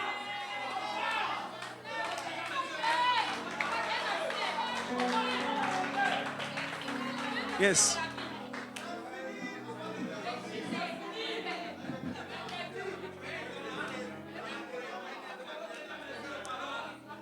Est-ce que tu es là où tu es parti? La communion fraternelle a une richesse. Mais pour que la richesse de la communion fraternelle vous soit donnée, il faut persévérer dedans. Il faut persévérer dedans. Il n'y a aucune relation qui est parfaite au début. C'est au fil du temps. Au fil du temps. Au fil des circonstances. Au fil peut-être des disputes. Au fil des plaintes. Yes. Yes. Au fil des heures. Toute relation qui commence bling bling va perdre son éclat pendant un temps avant de révéler son véritable éclat plus tard. C'est la sagesse de Dieu. C'est pourquoi il eut un soir et il eut un matin. Et ce fut le premier jour. Si par la grâce de Dieu tu es tombé le matin, attends-toi au soir pour que le jour commence.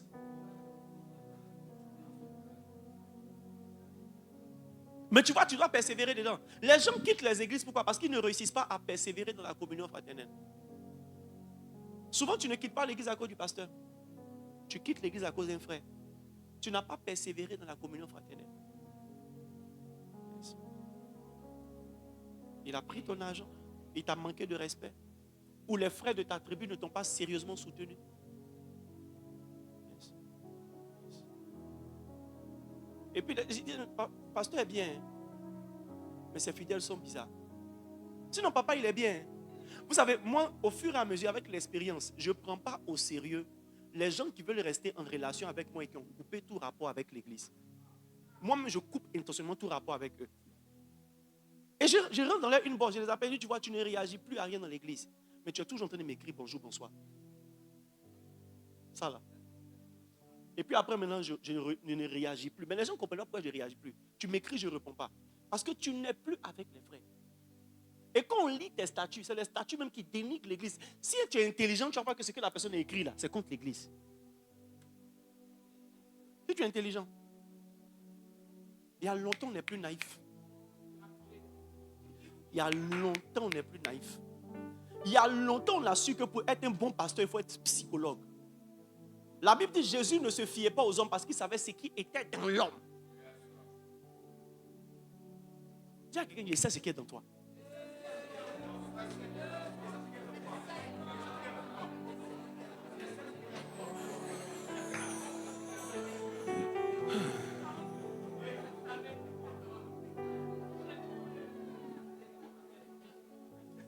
Est-ce qu'ils comprennent ce que je prêche? Tu es sûr qu'ils comprennent? Ok. N'abandonnez pas, je vous en supplie. La Bible dit que c'est la coutume de quelques-uns. Comment quitter une église peut devenir une coutume quand tu n'as pas traité un certain caractère en toi? C'est parce que tu n'as pas traité ton caractère que les mêmes causes produisent toujours les mêmes effets. Ce qui t'a fait partie hier d'une église va te faire partie hier d'une autre église. Et souvent, ça va t'isoler parce que maintenant, à la fin, tu as dit, les églises évangéliques sont toutes comme ça. Le problème, c'est parce que parce que les mêmes églises que tu condamnes, il y a d'autres qui sont dedans il y a longtemps, ils ne sont pas quittés. C'est quelque chose en toi qui n'est pas bon. Parce que tout le monde ne peut pas être bête et toi, si tu es intelligent.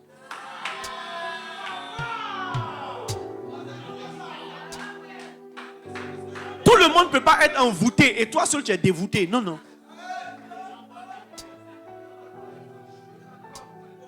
Il a dit, tout le monde ne peut pas être envoûté et puis c'est toi seul qui est dégoûté. Non, non. Non, non. C'est qu'il y a quelque chose en toi qui ne va pas. Et tu vas les entendre toujours. Non, tu vois, moi, j'ai quitté cette église parce que... Mais après, je suis allé dans une autre église. Et puis, ils ne vont plus te faire leur CV parce que ici, comme tu vas voir qu'ils ont un problème. Ils vont dire, tu sais, tout le monde n'est pas appelé à appartenir à une église. Il n'y a pas pire séduction qu'un chrétien baptisé et baptisé du Saint-Esprit qui n'est pas ajouté à l'église. Le Seigneur ajoutait à l'église ceux qui étaient sauvés. Il y a quelque chose en nous. Écoutez, si j'arrête d'être pasteur, ce n'est pas parce que Dieu a fini avec moi. C'est parce qu'il y a quelque chose en moi que je n'ai pas vaincu.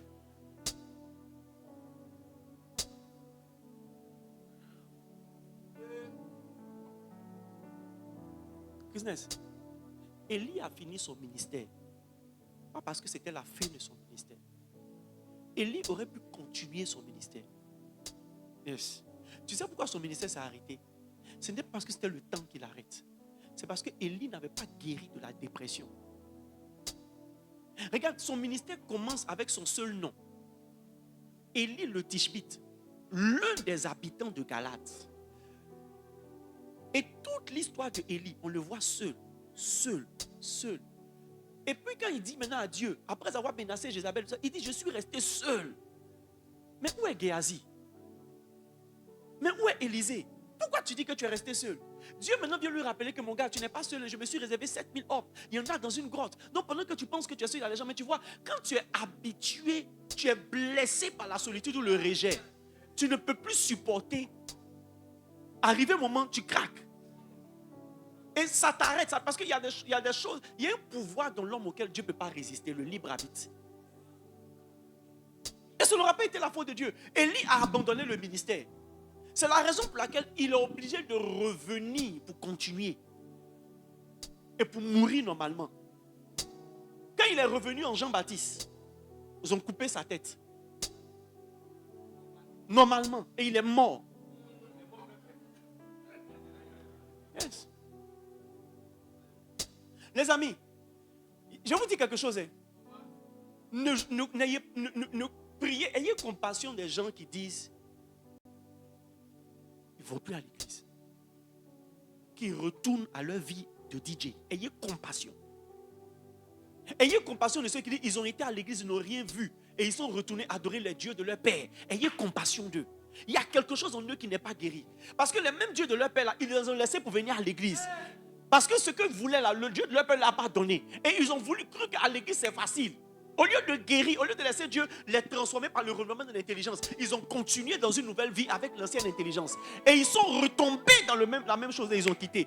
Quelqu'un qui quitte une église n'est pas le symbole que l'église est mauvaise. C'est un message subtil, mais ce n'est pas vrai. Attends, mais Judas a trahi Jésus, donc Jésus était mauvais.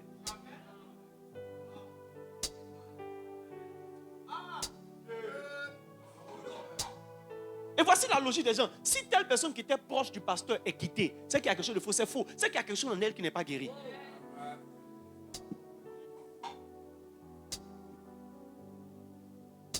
Si telle personne qui est dans l'église a quitté l'église, il y a quelque chose. Parce qu'après, il faut observer. Si la personne trouve une communauté et maintenant se mélange bien dans la communauté, c'est que c'est l'église qui était le problème.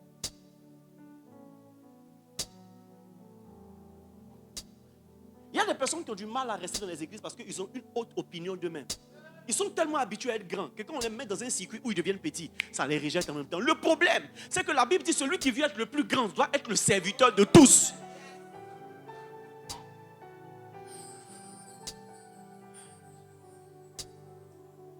Voici la définition de la grandeur selon Dieu. Plus de personnes à servir. Quand Dieu t'élève, tu donnes plus de personnes à servir. Quand Dieu te... Depuis lundi, je suis assis ici, je reçois au moins 10 personnes. Au moins 10 personnes par jour. Aujourd'hui, le 3e jour, ça fait 30 personnes que j'ai reçues. Peut-être 35 personnes que j'ai reçues.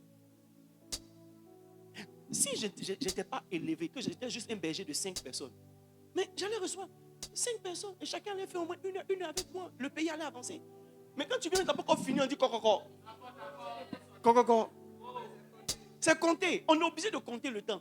Quand Dieu t'élève, il te donne plus de personnes à servir. Et ne pensez pas que c'est parce que je suis assis, on est assis dans le climatiseur, que je ne suis pas fatigué. C'est fatigant.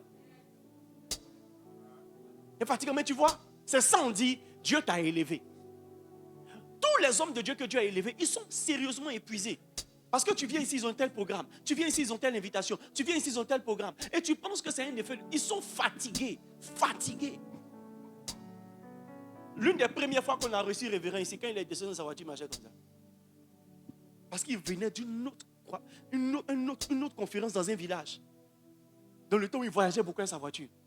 Quand il est descendu, il a dit non, mon gars, il ne peut pas prêcher. Ma soeur, le pauvre, ça va, vraiment. On s'est assis dans la loge, il a bu un peu d'eau. Quand il a prêché, on ne dirait pas quelqu'un qui est fatigué.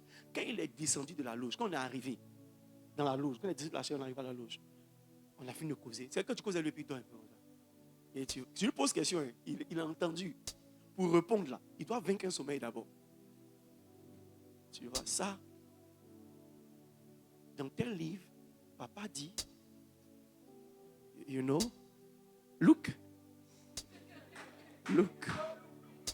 Et puis tu parles que dit, yeah, amen, yeah. Et puis il dort un peu. Il dit, ok, prophète, on sera demain. Tu le vois sortir de là-bas. Hein? C'est fatigant. Souvent, les gens qui pensent que multitude d'invitations égale à beaucoup d'argent, c'est faux. Dieu, la récompense pour un travail bien fait, c'est plus de travail. C'est fatigant. Donc, tu vois, tu ne peux pas être dans une église et être toujours grand. Si tu n'es pas sollicité abusivement dans l'église, tu n'es pas grand selon Dieu. Pourquoi est-ce qu'on peut... Aujourd'hui, tu es responsable de quelque part, pas te mettre membre de quelque chose d'autre? Pourquoi aujourd'hui tu es responsable d'un système, tu peux être membre d'un autre système? Pourquoi?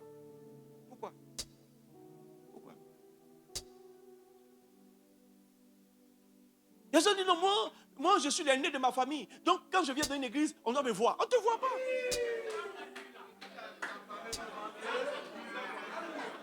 Les gens ont ça en eux naturellement. La Bible appelle ça l'orgueil de la vie. Il y a des gens qui doivent servir Dieu pour vivre longtemps. Ils ne sont pas en train de servir Dieu parce qu'ils sont trop conscients de leur âge et de leur ancienneté. Et si leur responsable est moins âgé que leur premier enfant ou bien leur dernier enfant, ils ne vont jamais le respecter. Et c'est l'un des problèmes que les jeunes matriarches et les jeunes patriarches ont.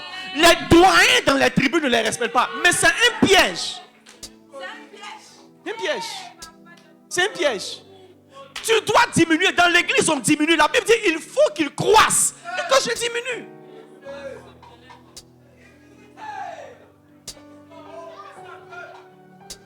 Et arrivé au moment où tu les entends dire ils sont frustrés. Ils ne sont pas frustrés parce qu'on les a frustrés. Ils sont frustrés parce qu'il y a quelque chose en eux qu'ils n'ont pas vaincu. Ça crée un malaise. Les gens abandonnent les communautés parce qu'ils sont trop grands à leurs propres yeux. Il y a des gens qui viennent, on doit les mettre devant parce que la voiture qu'ils ont garée est plus belle que la voiture du pasteur.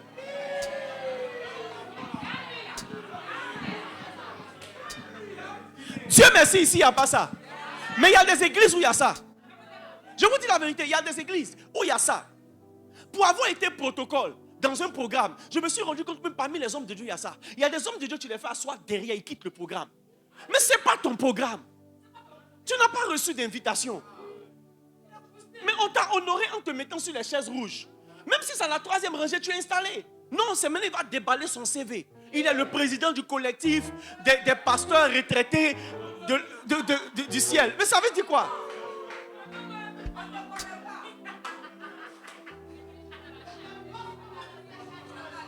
Yes.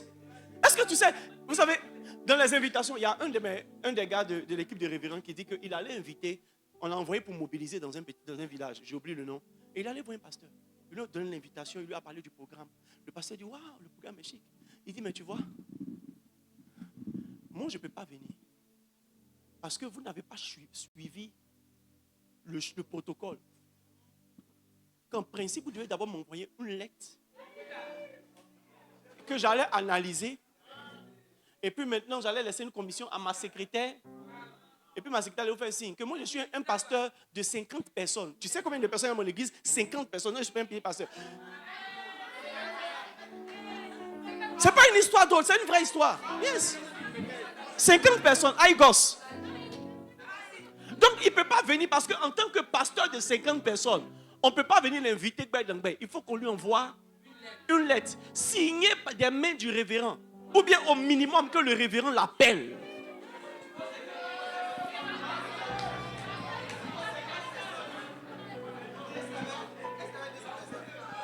Est-ce qu'il y avait 200 personnes? C'était un pape.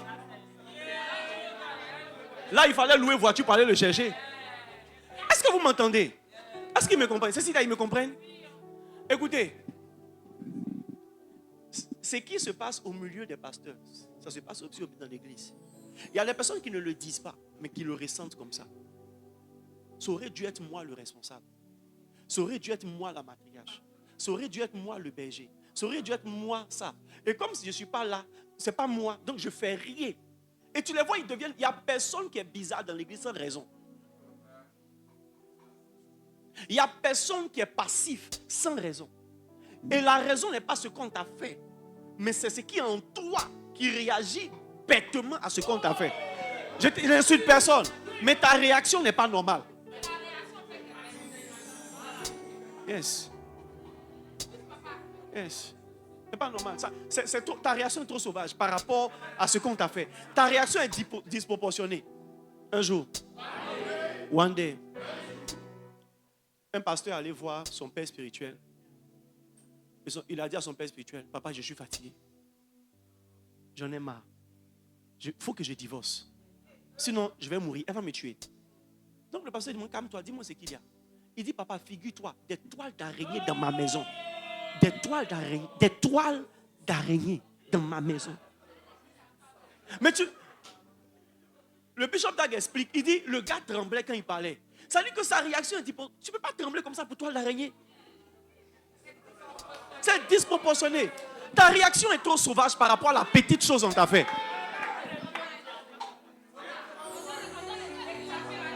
Jean, on te sert à manger, il y a trop de sel, tu casses l'assiette. C'est vrai, il y a du sel, tu as raison, il y a du sel, mais ta réaction est trop dure. C'est trop sauvage. Yes. Yes. Yes. Laissez-moi conclure avec ça. C'est l'injustice dans le cœur des hommes qui fait qu'ils ne peuvent pas rester longtemps dans une communauté. Tu n'es pas juste. Il y a des gens qui peuvent supporter beaucoup plus au travail. Mais si on leur fait au moins 1/10 de ce qu'ils supportent au travail à l'église, ils vont quitter l'église. Il y a des gens qui supportent beaucoup plus dans l'association dans laquelle ils sont. Mais quand il s'agit de l'église, même 1/1000, ils ne peuvent pas supporter. Il y a des gens qui supportent beaucoup plus de la part de leurs parents biologiques. Mais quand un pasteur te fait la même chose, tu as dit c'est un faux pasteur. Mais tu ne dis jamais que ton père est un faux père. Ta mère est une fausse mère. Mais comme ton pasteur t'a parlé de cette manière, c'est un faux pasteur. Parce que le pasteur ne doit pas s'énerver. La Bible dit Jésus s'est fâché, il a renversé la table des vendeurs. Même le Dieu que je sais se met en colère. Qui suis-je pour ne pas me mettre en colère souvent? Yes. Ton propre petit frère à la maison, on l'a ramené, on l'a chassé de l'internat parce qu'il a volé. Et tu le prends dans la chambre et tu lui donnes conseil, mais tu ne le réunis pas. Mais quand tu entends que quelqu'un de l'église a fait quelque chose, c'est que l'église est fausse. C'est une mauvaise église. Donc je dois quitter l'église. Écoutez-moi très bien. C'est l'injustice dans le cœur des hommes qui font qu'ils ne durent pas dans les églises. La plupart moi, j'aime pas aller à l'hôpital. J'aime pas l'hôpital. Parce qu'en réalité, j'ai peur de l'hôpital. Mais je suis dégoûté des hôpitaux ivoiriens africains. Mais tu vois, c'est une injustice en moi. C'est une injustice en moi. Parce que je n'ai pas été accouché à la maison. Le système médical ou hospitalier ivoirien n'était pas mieux en 1984 quand je suis né. Peut-être même qu'il y avait des odeurs dans l'hôpital quand j'étais à la maternité de Nembo Koko, quand on m'a accouché à Boaké. Mais aujourd'hui, comme mes yeux sont ouverts, j'estime que l'hôpital n'est pas digne. qu'on me soigne là-bas. Tu vois, c'est une injustice. Mais ceux qui sont justes sont capables de dire, c'est vrai, ça sent mauvais. Mais au moins, c'est l'endroit où on me soigne. Yes. Yes. Et tu ne quittes pas l'hôpital parce que ça sent mauvais. Tu quittes parce que tu es guéri. L'église sent mauvais. Jésus a dit que son église est un hôpital. Pourquoi est-ce que tu es pressé de partir quand tu apprends un scandale? C'est la méchanceté des hommes qui fait que quand il y a des scandales, on est obligé de gérer ça avec une sagesse extrême. Sinon, moi j'ai péché, je dois pouvoir venir dire, les frères, je reconnais devant le Père que j'ai péché. En pensée, en parole, en action et par omission. C'est pourquoi je demande à mes frères de prier pour moi le Seigneur notre Dieu. Yes. Je devrais, la Bible dit confessez vos péchés les uns aux autres. Je devrais pouvoir venir me mettre ici et dire, ah les gars, vraiment, avant-hier on m'a invité à une fête là. Je ne sais pas ce qui s'est passé, mais il y a une bière froide. Et sérieusement, je ne savais pas que c'était péché. Mais quand j'ai bu, j'ai senti que l'esprit m'a quitté. Les amis, priez pour moi, priez pour moi. Mais tu vois, et puis ça reste entre nous et vous priez pour moi avec amour. Pour la miséricorde de Dieu. Mais Agbe CI. Agbe CI. Et tu vois, écoute-moi. Quand je serai en train de dire ça, il y a quelqu'un qui va murmurer à son voisin. Il n'était pas dit que le gars là, c'est comme ça, il est. Il ne t'a pas dit, ses lèvres noires là, je suis sûr. Et puis ses lèvres noires, ses yeux rouges. Je suis sûr que c'est un soulard et un fumeur. Et puis, regarde, il va dire à quelqu'un d'autre, il va dire, regarde, il a confessé bien, non. Dans 2 jours, il va confesser cigarette. Regarde seulement.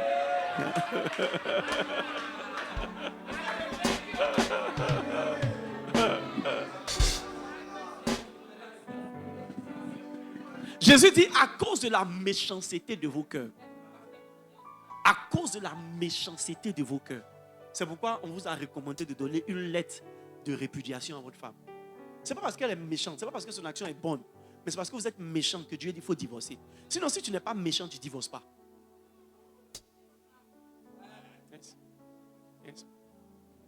C'est la méchanceté qui fait qu'on divorce. La méchanceté. C'est la méchanceté qui fait qu'on quitte l'église. C'est la méchanceté. C'est la méchanceté que tu peux quitter, ce qui fait que tu peux quitter l'église et dénigrer l'église. Comme si l'église n'a jamais été une source de bénédiction pour toi.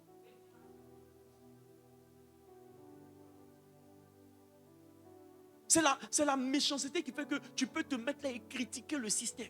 Critiquer, tu es dans l'église et tu critiques l'église. Tu dénigres la manière de faire les choses. Tu n'as jamais donné une proposition qu'on a refusée, mais tu estimes que tout est mauvais et tu quittes l'église. C'est une sorte de méchanceté qui fait que tu viens et puis tu ne te mouilles pas avec les frères. Ne te mouilles pas. Les gens sont en train de servir et pour toi, ceux qui servent à l'église n'ont rien de mieux à faire. N'ont rien de mieux à faire. Que nous, on est vraiment... Moi, je suis occupé, j'ai des ambitions. On ne sert pas Dieu parce qu'on n'a pas d'ambition. On sert Dieu parce qu'il nous a aimés. Et il nous a donné sa vie. Et c'est notre reconnaissance. C'est notre reconnaissance. On sert Dieu par reconnaissance. Ce n'est pas par défaut d'ambition. On a plus de problèmes que tu imagines. Mais on n'est pas des bons à rien. Nous aussi, on a des problèmes qui peuvent nous dire on abandonne le service. Mais malgré nos problèmes, on sert Dieu. Parce que rien ne peut nous arracher de l'amour de Dieu manifesté en Jésus-Christ. Ce n'est pas parce que nous, rien ne peut nous arracher, mais Jésus a décidé qu'il ne va pas permettre que quelque chose nous arrache. Donc nous aussi, on ne va pas laisser les choses nous arracher.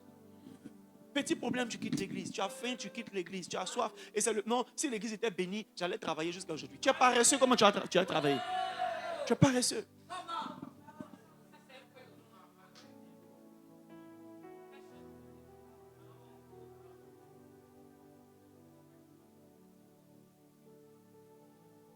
Non, il a trop parlé.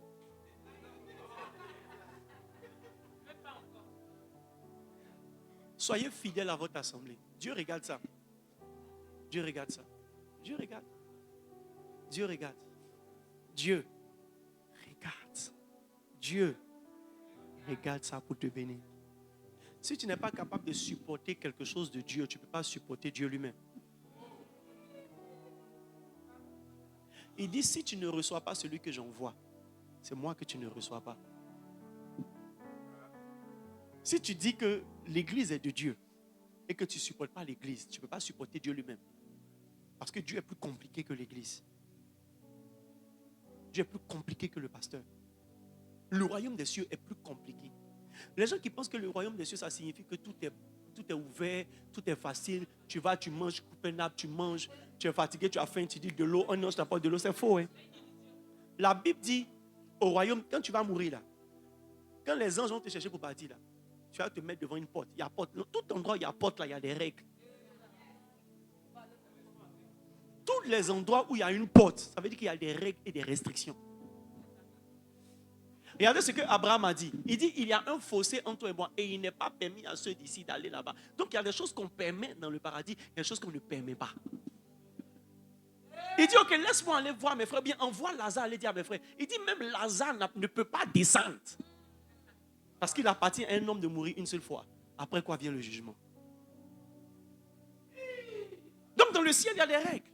Pourquoi dans l'église, il n'y aura pas de règles? Non, l'église, il y a trop de lois. Un jour, on fait ça, un jour, on ne fait pas ça. Mais s'il n'y a pas de règles, ça sera la débandade. Ce sera la débandade. Ça sera un peu une sainte église. La sainteté n'est pas parce que tu as porté un habit blanc. La sainteté, c'est parce que tu es conforme à une règle.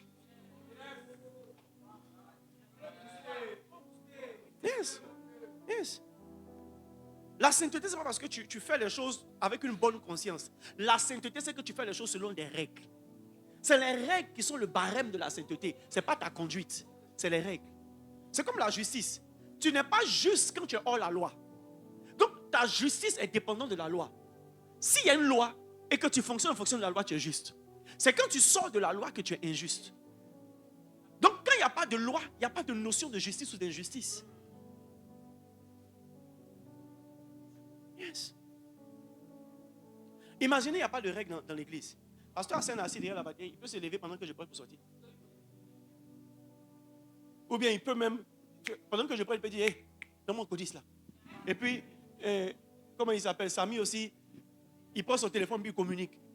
Mais tu vois, c'est parce qu'il y a des règles qu'il y a ce qu'on appelle la bienséance. Il y a la bienséance. Les choses se passent bien. C'est parce qu'il y a des règles. Même si les règles ne sont pas proclamées ou écrites, il y a des règles qui sont, ça dit c'est subtil, c'est devant nous. Tu ne peux pas quitter une église parce qu'il y a trop de règles. Trop de règles. La Bible dit il persévérait aussi dans les prières. Beaucoup de gens sont de mauvais fidèles parce qu'ils aiment la partie où on tombe, mais ils n'aiment pas la partie où on prie. Il veut tomber directement. Et je vais vous dire quelque chose. Est-ce que vous savez que la plupart de ceux qui prient en langue ne savent pas prier? Certaines personnes cachent leur carence dans la prière par la prière en langue. Si tu leur dis de prier en français, Éternel mon Dieu, mon roi, mon Dieu et mon Père, mon Père, ma mère, ma soeur, oh Dieu mon Père, le Dieu de ma mère, Seigneur, prie pour moi.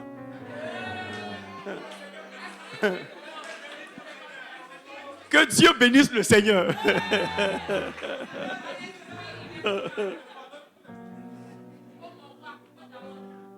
Mais vous devez persévérer dans les prières. Dans les prières. Vous devez appartenir à une église, c'est pas appartenir aussi à la vie spirituelle de cette église. Yes. Participer. Si tu persévérer dans les prières, c'est quoi? C'est persévérer dans le jeûne communautaire. Parce que le jeûne fait partie de la prière. Donc vous qui ne faites pas le jeûne communautaire, vous n'êtes pas bien dans l'église. Non, moi il veut faire mes cuisses. Moi, à faire le jeûne là. Vous me savez que moi je ne jeûne pas, non. Mais ma grâce, écoutez. La Bible dit qu'il y a un type de démon que tu ne pourras chasser que lorsque tu vas jeûner. Il y a des problèmes qui t'attendent devant. Ce n'est pas aujourd'hui, c'est devant. C'est là que tu vas te rendre compte que le bagage de jeûne, la réserve de jeûne et de force que tu devais avoir dans le jeûne, tu as manqué ça. Maintenant tu es devant et les problèmes te dominent. Tu dois jeûner et prier. Tu ne sais pas jeûner seul. Tu ne sais pas prier seul. Au moins jeûne avec nous. Prie avec nous. Ça fait partie de la vie de prière de l'église. Si tu n'as pas pu jeûner aujourd'hui, jeûne demain s'il te plaît. Et jeûne jusqu'à vendredi. Dieu va te faire grâce. Et la grâce qui va descendre, descendra aussi sur toi. De grâce, n'abandonnons pas notre assemblée. Comme c'est la coutume de quelques-uns.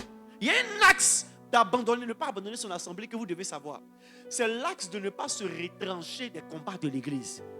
Parce que tu peux être dans l'église, mais tu as abandonné ton assemblée parce que tu n'es pas dans les combats.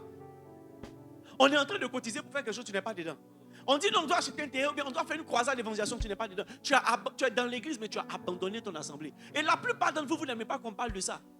Je connais des gens qui ont quitté l'église parce que juste j'ai dit qu'ils ne participent pas au programme extra de l'église, ils ont quitté l'église. C'est qu'il a dit là où est la méchanceté dedans. C'est quelle armée qui ne veut pas compter sur tous ces gars? C'est quel général qui ne veut pas compter sur tous ces soldats?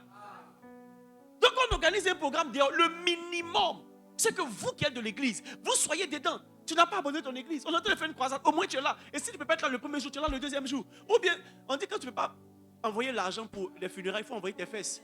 Maintenant, si tu ne peux pas aussi envoyer tes fesses, envoie l'argent. On saura que tu as été là. Mais il y a des gens que rien de l'église ne les intéresse. Et ils n'aiment pas qu'on en parle. Ils n'aiment pas qu'on en parle. Ils n'aiment pas qu'on en parle. Il n'y a pas de vie chrétienne sans engagement. Il n'y a pas de vie chrétienne sans pression.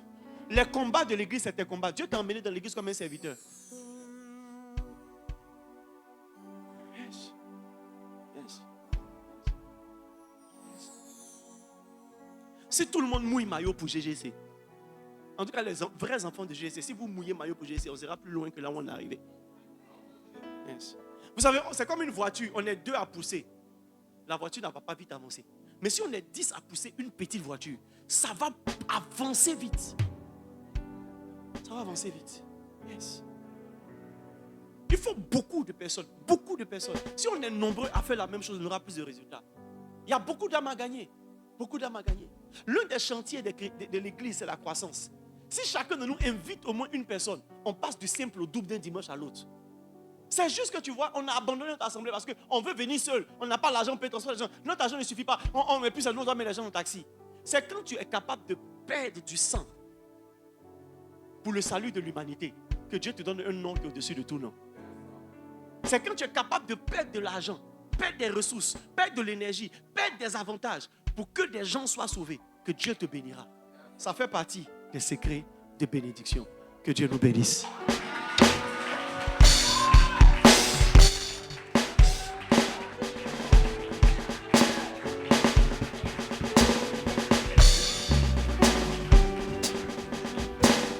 Alléluia. Demande à ton voisin, tu quittes l'église quand?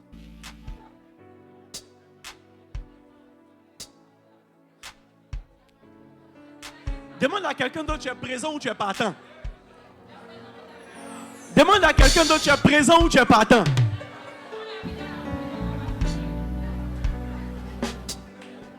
Est-ce qu'il y a des gens qui sont présents ici? Ceux qui sont partants, vous pouvez partir déjà. Nous, on va faire la prière finale pour vous. Est-ce que tu peux acclamer Jésus?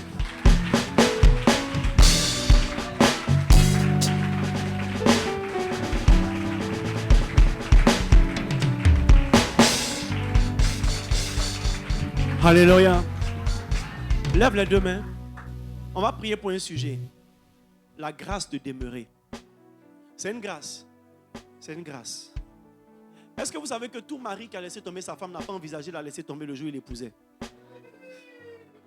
C'est une grâce qui rend fidèle. Prions pour la grâce de demeurer. La grâce de demeurer.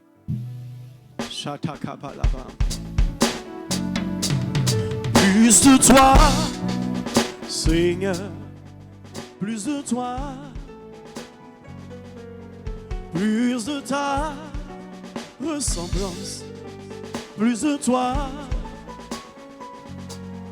plus de discernement de ta voix, de ta volonté.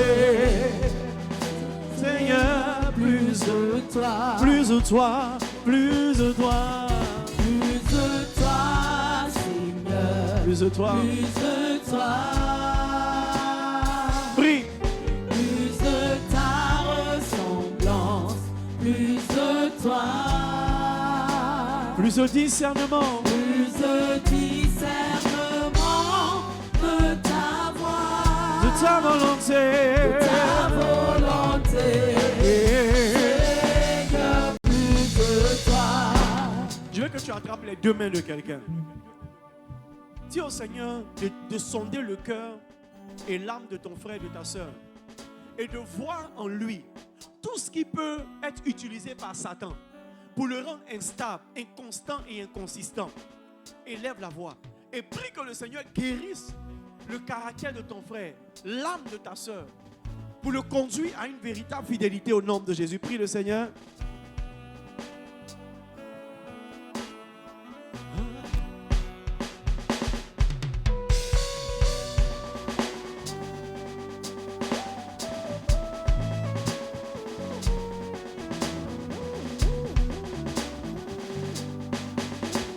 Prie le Seigneur.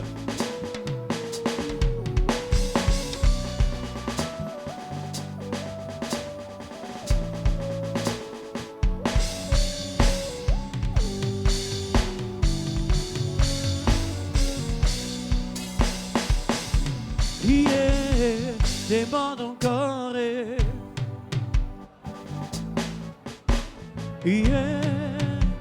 Demande.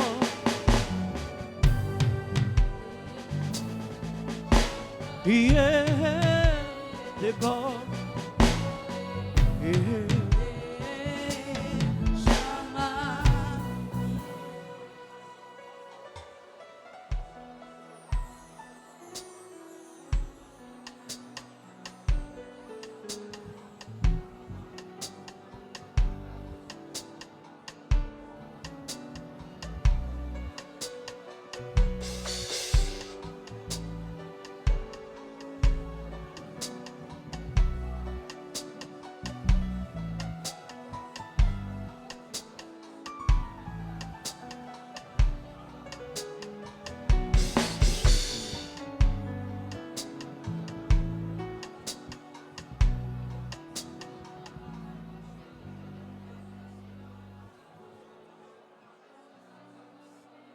Lève les mains.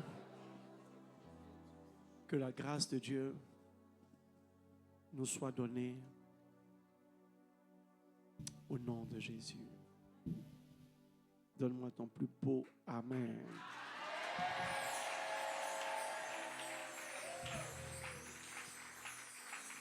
Demande à ton voisin, à ton frère, à ta soeur à côté de toi, tu es présent ou tu es partant. Et qu'est-ce qu'il dit?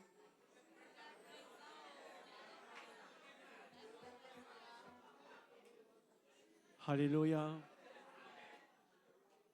Que Dieu nous bénisse. Alors, assieds-toi, si tu as ta dîme et ton offrande d'alliance, tu viens devant.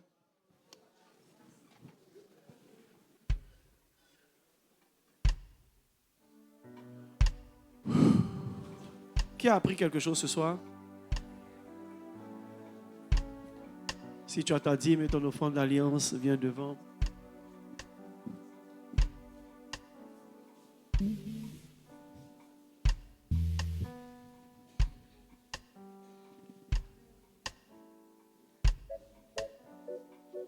Rapidement. Tu as une dîme,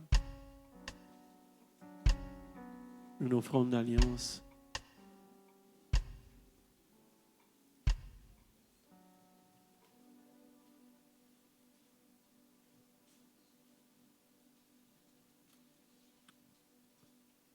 L'une des attaques du diable, c'est d'enlever les pions forts d'une église. Il n'y a personne qui part de l'église sans prendre une force de l'église pour partir et sans laisser une brèche payante à l'ennemi. Imagine, tu arrives à la maison et puis le bouton d'allumage de ton faitout a disparu. Il y a du gaz dans le faitout et les vapeurs, je ne sais pas si comme ça on appelle ça, marchent bien. Mais le bouton là, ce n'est pas là. Une seule pièce peut compliquer la cuisine. Une seule pièce manquante peut compliquer la cuisine. Les dernières télévisions que les gens fabriquent, on ne peut pas allumer ça manuellement. Si tu n'as pas la télécommande, la télévision est éteinte. Imagine, tu vas chez toi et ta télécommande n'est pas là. Vous voyez le mal que ça fait. C'est comme ça quand les gens quittent les églises. Ça fragilise le système. Et c'est le but du diable. Il n'y a personne qui est envoyé dans une église pour partir de l'église. C'est faux. Ça n'existe pas. Dieu enlève les gens de l'église quand ils doivent accomplir une autre mission, mais pas comme l'extension de la droite de l'église. Si mon enfant va se marier, il va pérenniser mon nom. Il va avec le nom à Salé. Et si c'est ma fille qui est mariée, elle va pérenniser mon sang, mais pas mon nom. Mais il y a toujours quelque chose de moi qui se répand. C'est comme ça que les églises évoluent. Dieu n'est pas le Dieu de la rupture. Faites attention quand le diable vous dit que vous devez quitter l'église pour mieux vivre. Il n'y a pas de meilleure vie hors de l'église. Tout ce que vous connaissez, c'est des semblants de succès. Et en 10 ans, généralement, dans la première année, vous ne vous rendez pas compte que ce que vous appelez percer, c'est juste le commencement de votre chute. C'est dans 10 ans que vous allez voir que le diable vous a tendu un piège. Et vous êtes trop loin pour vous retourner. Trop loin. Le jour où vous voulez quitter l'église, demandez à Dieu. Et mettez d'autres personnes à contribution pour qu'ils prient pour vous. Et forcément, Dieu va vous dire, au travers de ces personnes qui prient pour vous sans parti pris, c'est le moment pour vous de partir. Ou bien ne partez pas. La plupart du temps, quand vous êtes frustré dans les églises, que vous parlez à des personnes qui sont proches de vous, de votre projet de départ, les personnes comprennent parce qu'ils vous aiment avant d'aimer votre position. Donc, ce n'est pas les meilleures personnes à confirmer votre projet de départ. Les meilleures personnes à confirmer votre projet de départ, c'est des personnes qui n'ont rien à voir avec vous émotionnellement par rapport à votre engagement. C'est trop dangereux de quitter une église. Trop dangereux. Tu penses qu'ils comprennent ce que je dis? Ok. Lève ta dîme et ton offrande de l'alliance, nous prions. Père, merci de bénir nos dîmes et nos offrandes d'alliance. Souviens-toi de tes enfants. Plantés dans la maison de l'Éternel, qu'ils prospèrent dans les parvis de leur Dieu. Souviens-toi d'eux et bénis-les de toutes sortes de bénédictions. Au nom de Jésus. Amen.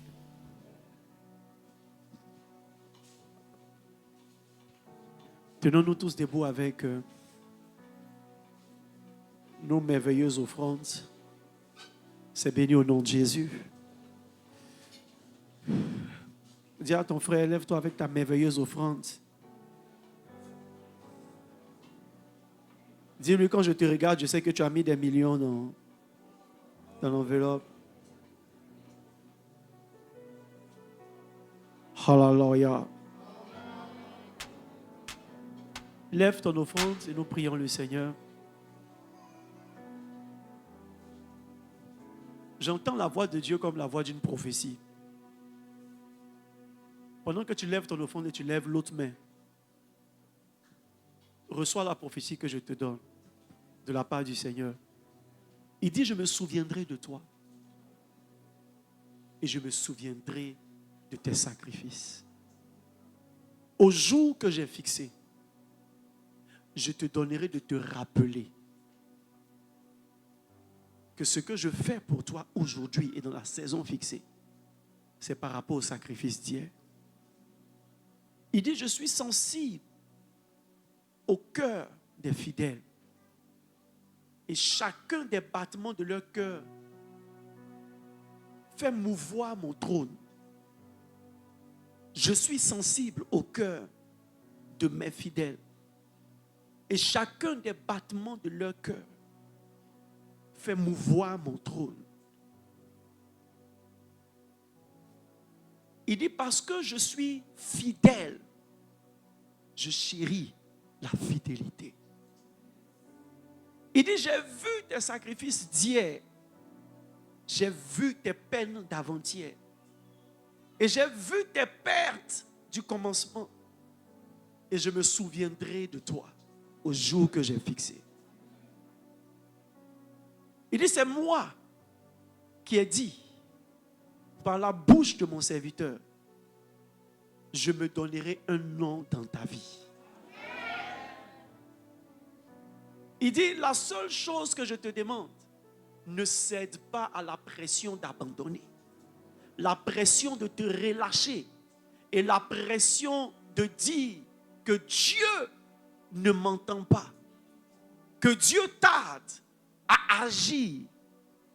Il dit, tant que tu garderas la foi que je ne suis pas un Dieu qui oublie, tu apprécieras le jour où je me souviendrai de toi. Il dit, je t'ouvrirai les yeux dans les jours à venir pour que tu vois les combats desquels je t'ai sorti. Je te donnerai un songe, dit l'Éternel, pour que tu vois ce que tu aurais pu perdre. Et je t'ai conservé la vie et ma grâce. Il dit, cette nuit où tu as eu cette fièvre que tu ne pouvais pas expliquer, j'ai envoyé mon ange pour te garder. Parce que la confrérie de sorcellerie avait eu un accès pour te tuer cette nuit même. Cette fièvre étrange que tu as ressentie la nuit, c'était l'esprit de mort qui t'avait déjà touché. Il dit, j'ai envoyé mon ange sans que tu pries pour te garder. Il dit, je te donnerai et je veillerai ta mémoire. Afin de te donner de bonnes raisons de dire, il m'a secouru et il m'a gardé. Il m'a secouru et il m'a gardé. Il m'a secouru et il m'a gardé. Il dit, tu te souviens de cette somme d'argent que tu ne retrouvais plus et que subitement tu as retrouvé dans un endroit de ta chambre. Il dit, tu avais perdu cet argent, je te l'ai ramené. Tu l'avais perdu, on te l'avait pris, mais je te l'ai ramené. Il dit, j'éveillerai ton esprit afin que tu voies dans les détails combien de fois je t'ai secouru. Pour que tu saches que je ne suis pas injuste pour oublier et je me souviendrai de toi. Et il te dit, bannis la peur, bannis la crainte et bannis le doute. Je t'ai choisi pour te mettre au large et non pour t'humilier et pour que tu sois rabaissé au milieu des hommes. Oui, je t'ai choisi au milieu de tes frères et de tes pères pour être un instrument de salut. Je suis le Dieu de la préparation. Tu ne sauteras pas de classe. Mais lorsque tu auras fait tes classes, je t'utiliserai pour le faire. Le Seigneur dit, fortifie-toi, laisse-les se moquer de toi, mais ne laisse pas la haine et le mépris remplir ton cœur. Car au jour que j'ai fixé, dit l'Éternel, je me souviendrai de toi. Et je me donnerai un nom dans ta vie. Il dit, tu ne t'es pas choisi toi-même, mais je t'ai choisi afin de glorifier mon nom en toi et par toi. Il dit, ton enfant ne mourra pas. Ton enfant ne se perdra pas. Je le garderai. Et je ferai de lui ta consolation.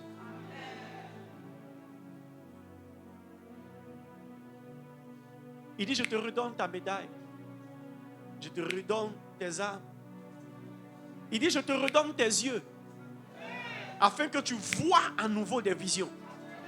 Afin que tu aies à nouveau des songes. Il dit, je te redonne la force que tu as perdue. Je suis le Dieu qui renouvelle les forces. Et il dit, même quand tu te seras fatigué de me servir, je me servirai de toi. Même quand tu te seras fatigué de travailler, je travaillerai par toi. Et au jour que j'ai fixé, je récompenserai tes sacrifices. Qu'il en soit ainsi, Seigneur, au nom de Jésus. Bénis les offrandes de tes enfants et souviens-toi de chacun d'eux. Au nom de Jésus. Amen. Alors, sous la direction du service d'ordre du groupe musical, viens faire ton offrande.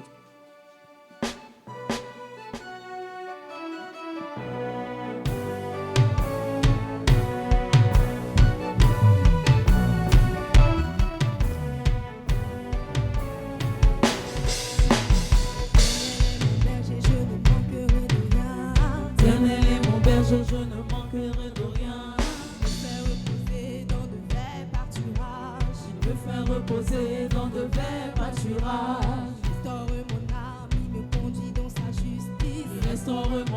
âme, il me conduit dans sa justice. La vallée de l'ombre de la mort, je ne crains rien. Dans la vallée de l'ombre de la mort, je ne crains rien. Il est ma force, mon bouclier, lieu de gloire et le bon berger. Ma bannière, restaurateur, ami fidèle, mon libérateur. Il est ma force, Mon bouclier, lieu de gloire et le bon berger. ma bannière, Restaurateur, ami fidèle, mon libérateur.